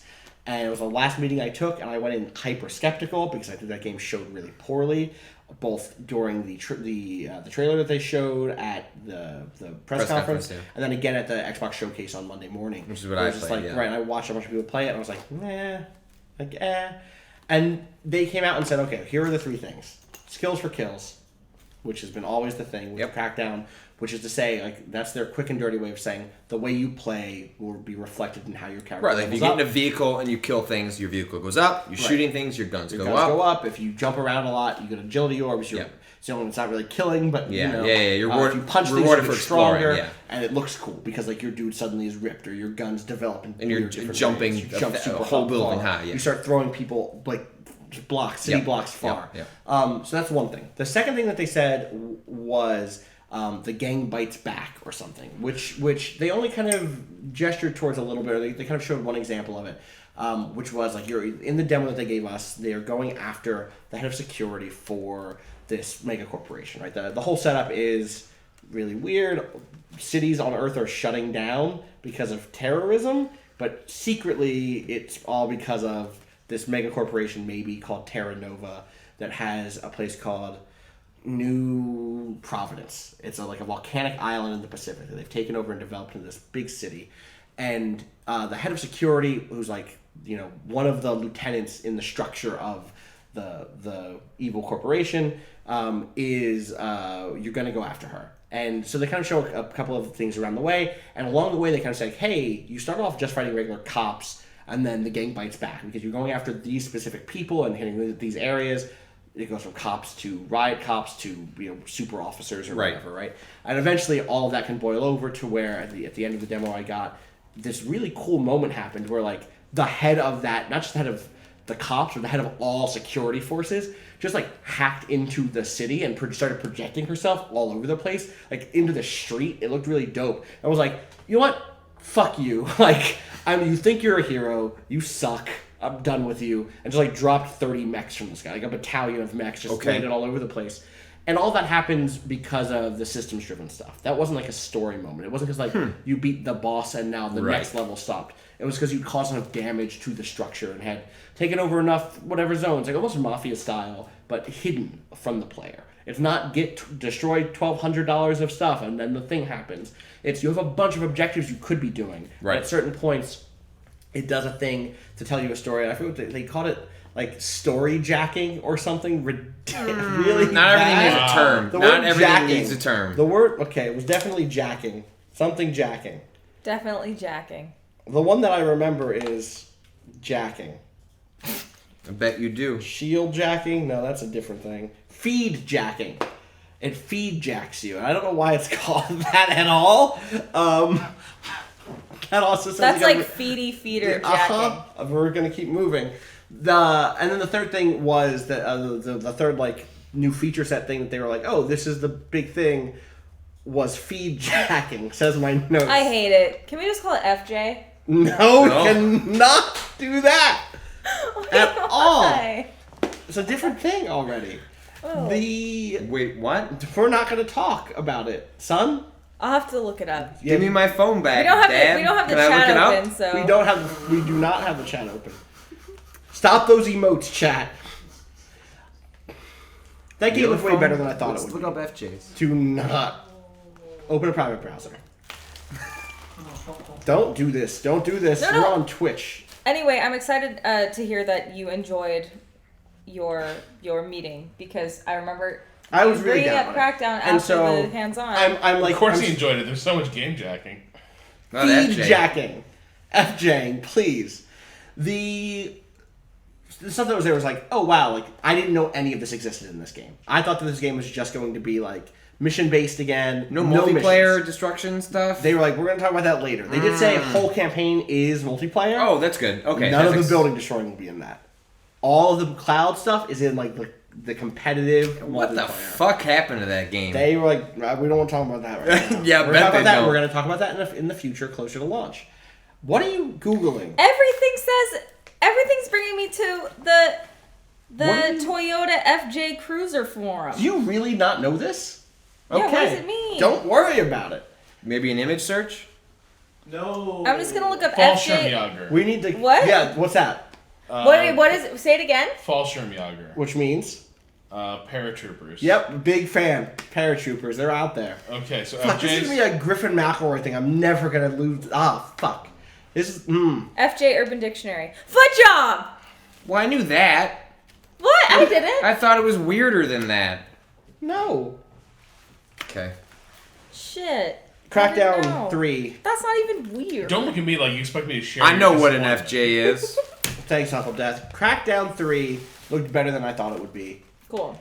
You could throw people really far. There's a thing where like someone just like grabbed a riot shield and threw it like a Captain America shield that looked really good. There were just moments where I was like, here's one new thing. That's called grab jacking. There's like that's called grab jacking, yes. Here's the thing that gave me hope, which was there was which I need in this moment of crisis.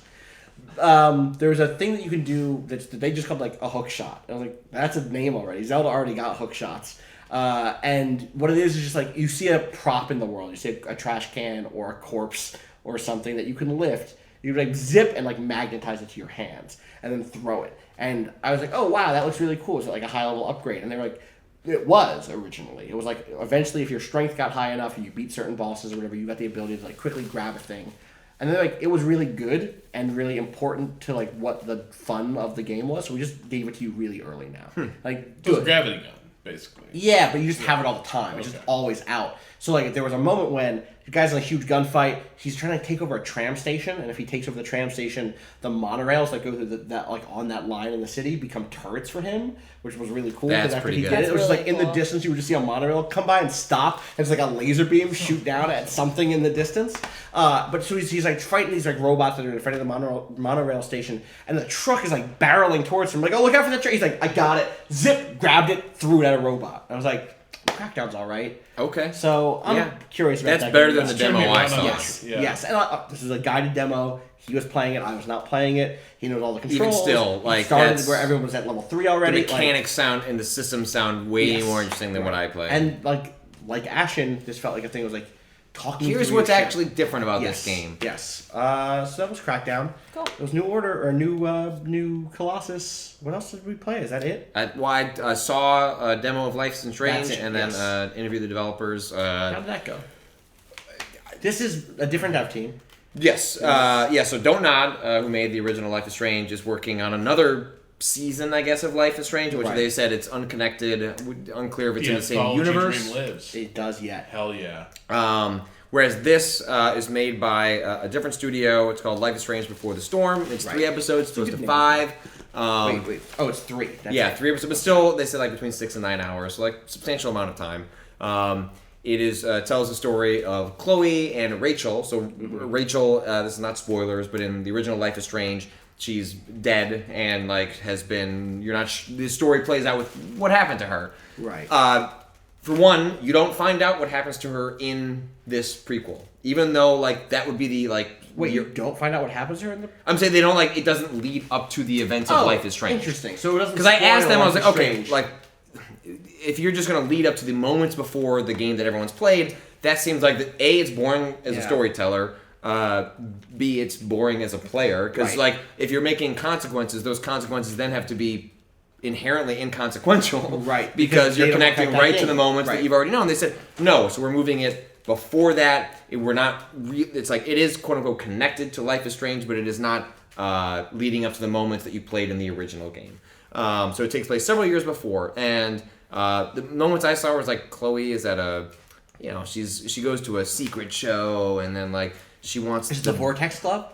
No, brand new place. There will be like familiar locations and things like that. She wants a T-shirt from the band that's there, but she can't afford it, so she fucks with the guy's car who's selling the T-shirts. Like there's stuff like that. No time powers, completely just mundane. No time powers. It's all mundane. Okay. You can't like redo consequences and things like that. But one of the things that so they showed the sequence in a bar that was like whatever. Like it seems echoey of Life is Strange, but wasn't particularly impressive. And then they showed us 10 minutes of like different elements or different sequences in later episodes. They didn't give a sense of like the timeline.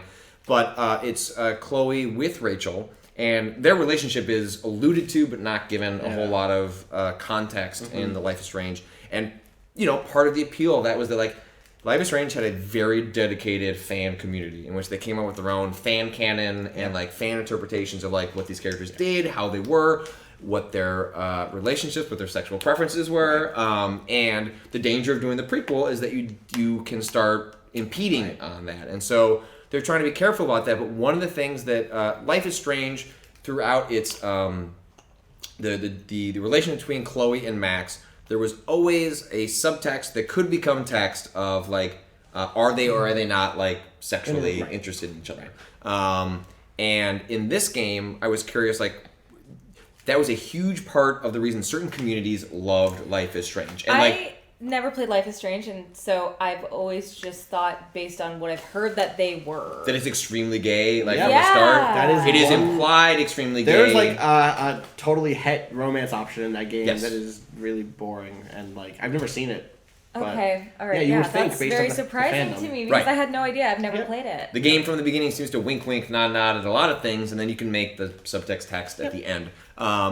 And they specifically showed this sequence where Chloe is with Rachel, and they're in it's the train yard with like the cars and stuff from the original game. Key location. And they're angry. I'm not going to explain exactly what was happening, just to not spoil elements of the story. But there is a moment where they're screaming at each other, and then you are given two options, and the options are like we're friends or something more. Okay. Which is like to make that part of their presentation is to imply that what was subtext in a lot of Life is Strange is going to be like upfront and like a little more part of the canon for the player if they wanted to make that part of it. With a lot of, because that in effect changes the text of the original game, right? Like where if throughout the original, so the relationship between Chloe. Although I guess in Life is Strange you're choosing Max's a choice or preference, as opposed like that doesn't necessarily imbue anything to Chloe as a character. No, who you're not playing as in the prequel. You're playing Max. But the thing with Chloe's relationship with what's the other character? What's the character? Max. No. Rachel. Rachel. Is that like there's a lot that is completely subtextual in that game that is connected to the Max and Chloe relationship. Yes. That makes a lot of sense based on certain readings that like a lot of the reading for me of that game was like, okay, Max leaves, Chloe falls for Rachel, and they have a thing, and it might be not reciprocal, and like a lot of that was then caught up in my reading of the Max and Chloe relationship, right? In which it's kind of like a reenactment of Chloe and Rachel vis-a-vis Chloe Max. Exactly, and so it's interesting to me that you could then go down that route and be like, oh no, we were always that, Chloe and Rachel were always just friends, and like. Yes. That doesn't ruin the game for me or anything like that in any way. It's interesting that like that for another player who had a completely different. Well, but a wrinkle there is that in the way that sequence plays out, so in the demo, one of the fun things they did was like they allowed the audience to sort of like, hey, what should we do in the different sequences? But in that sequence, which was a video sequence, so the audience couldn't pick, they specifically picked Chloe saying we're just friends as opposed to something more. And then Rachel responds being very confused, right? So like you can, and then even Chloe implies that like she has a spectrum, but she's just not interested in Rachel. And so anyway, so afterwards, I thought it was like you're including that to tip your hat at a specific community that loved Life is Strange. Right. That you're saying you're going to start talking about these things in a much more textual fashion in the prequel. And so I had a chance to talk to the lead writer about this. I was like, okay, like he's a white dude, and you're writing about even younger teenagers, in which now you're making explicit like the queerness that was in Life is Strange, but didn't become text until later, and now you're making that text very early. It's like, how exactly are you handling that stuff? And like who's writing it? Like right, and there's a writing. He's the lead writer, but they have a whole writing team, and he described it as a spectrum. And they have like a 20-year-old who's like. Cool. Helps them like have a better sense of how to write younger characters and stuff like that. And he said like you cannot ignore the fan and queer community that was around that game, because that was a huge part of why people are so in love with those characters. And so he's like, we want to be true to that. We want to find ways to allow players to better express themselves that the original game didn't. Now that was an interesting way to talk about that. And we talked about that, and then. Towards the end, then brought up, if people aren't aware, Ashley Birch, it was the original voice of Chloe. Is not in this. Is not the voice of Chloe in this. She is a consultant and is helping with the script on Life is Strange Before the Storm, but because of the voice actor strike that's occurring, she could have agreed to do this, but chose not to agree to do it, even though she felt very personally connected to Chloe. And so one thing I asked was, how are the developers dealing with the fan reaction, which is that both they are connected to Chloe, but also connected to Chloe because of Ashley's interpretation of that character, right? So like there's two levels of love of Chloe. It is love of Chloe as Chloe is written, and love of Chloe as like Ashley performs Chloe. Right.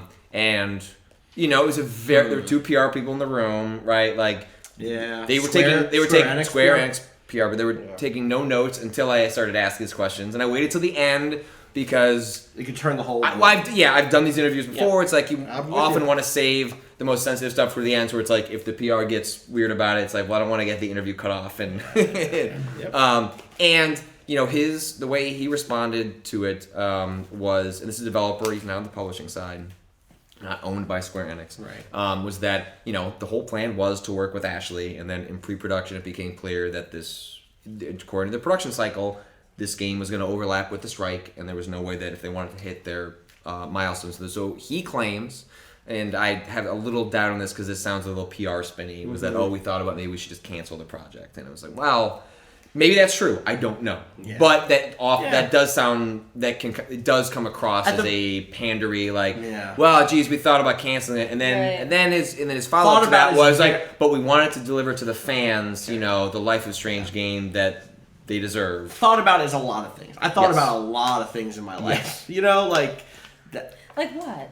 Like a lot of things. Like, no, like I'm being dead serious, right? Like you launch our website and you go like, oh, what are the things we're going to do? Like how close are we going to follow a press cycle? Right. Yeah, I could be like, oh, I thought about doing reviews. I thought about having review scores. Of course I did. Of course I thought about it. Right. That doesn't mean shit.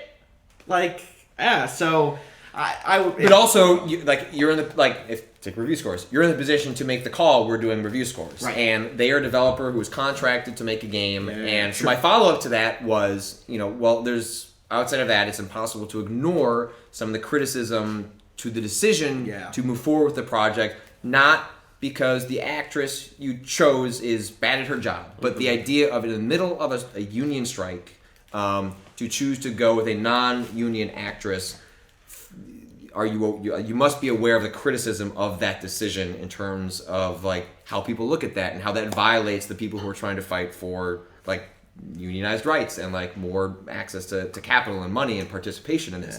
And he said, well, I would have to refer those questions to Square Enix, which is both the answer he would have to give, and then also actually might be the true answer. Like when we were talking about this as we were leaving, right after I'd conducted the interview, he is a developer in which, let's say they walked through, maybe they felt very strongly about unionization, and actually we should wait and we want Ashley to be part of this, or we don't want to make this game. Well, if that contract falls apart, maybe then they're laying off people. And there are so many ripple effects that as a developer, I don't know the whole story. I'm not excusing the decision. Right. But the person I was talking to, based on my knowledge of how the industry works, based on people I've talked to, based on the people that make the calls on who signs the contracts to be a voice actors in a game, has much less to do with the developer than the publisher. I bet it's right. I mean, that's how this has worked for a lot of things forever. It's publishers write the checks. Publishers say this is where we're going to spend that money. Publishers are going to say hey, who can you and can't you hire on this thing or often. I'm so curious because I'm sure that story is actually super fascinating. I'm sure there are shades to it more than what we know currently. But yeah, I still don't know if that story needs to be told. I will play it because I love those characters. I love that world. Me too. And so it's sort of even though it doesn't need to exist, I want to see it. And I don't think it will retroactively destroy anything. No, me either. I don't really believe in stuff like that, where it's sequels, remakes, destroy the original art that you enjoyed. And nothing you know what? That, I'm glad and that they were upfront in talking about the queerness of that game. And they're we want to give people more options, and that's part of the reason people loved that game. And one thing that they said Don't Nod could have done more of was to, again, not pander, but to realize what the community is responding to. Yeah, totally. And they said we now have a better understanding of who that audience is, and we want to give them more options. They're that's cool. I think that's it. Are we done with video games? Please, God, let me be done. Let me check in my Crazy Taxi score. Let me see here, Crazy Taxi. Don't make me open Crazy Taxi and completely own you. Yeah. That's in here.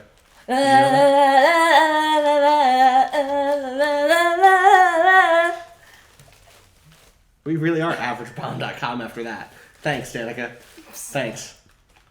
I'm Austin Walker. Sorry. You can find me on the internet at Austin_Walker on Twitter, Austin Walker Games at Facebook.com. Are we doing this again? Just decided that now we're doing Facebook After that, I need to fucking branch out. Danika. You can find me on Twitter at Danika Herod and also at Waypoint. And follow all Waypoint shit. Waypoint Vice on Facebook, Waypoint Vice on YouTube, twitch.tv/Waypoint, new.donk.city for all editorial videos and all your content. Needs. Patrick. Dad. What is this? Down here? I'm a dad. Do you understand anything? You have to put your head in it. Don't. Dad. Patrick, you need to lean back so I can look at Rob. Dad. Zachney. At Rob Zachney on Twitter. We did it. That's it. We've gotten through this week. Don't follow Patrick. Don't ever look at what Patrick's doing again. Find everything we've done. Waypoint.vice.com. Go to YouTube and watch. We have a bunch of stuff on YouTube that is not that. And we have more going up. We have our what else do we have E3 going? Day 1 video of me just running around all over the place is going up today. And then I don't know what else. We have a bunch of other stuff. The parts of the Reggie conversation. We got Indicate Booth. Parts of the Phil Spencer interview are up right now, or that whole interview is up with this person. This person sat down next to a guy who like runs a multi-millionaire, $1 million company. Multi-millionaire company is a much different thing. Let's be clear. I think it is a kind of. It's also true of Microsoft and the Xbox division probably. And I was like, hey, let me ask you some serious questions. And then the guy who runs that whole division was like, let me fuck you up real quick, Patrick. That's good. That's good. Which was great. We got all sorts of stuff there. So youtube.com/WaypointVice. Give us a subscribe, like, and comment also. Otherwise, I think it's going to do it for us. I cannot wait to get into a plane tomorrow. And I can't wait back. to see my fucking cat. I thought you were going to say my family. And also, we have raccoons. Oh, we have mad raccoons. Check us out on Twitter. Yeah, check out Waypoint's Twitter for some raccoons. E3 2017, we did it. Thank you to all of our great support staff. Thank you to Joel, our publisher, and Danny, who's on the camera, who's made this place look. Dylan and Brandon, who are editing, and Lynn, who shot our photos. And everybody at home. And also to Eunice, who was here yesterday for helping us launch Waypoint this year. This is Waypoint's first E3. It was Nintendo Switch's first E3. It was Waypoint's first E3. It was Patrick's last. After this. My legs are shaking. I'm trying to keep them up. We're just going to keep holding them. Peace.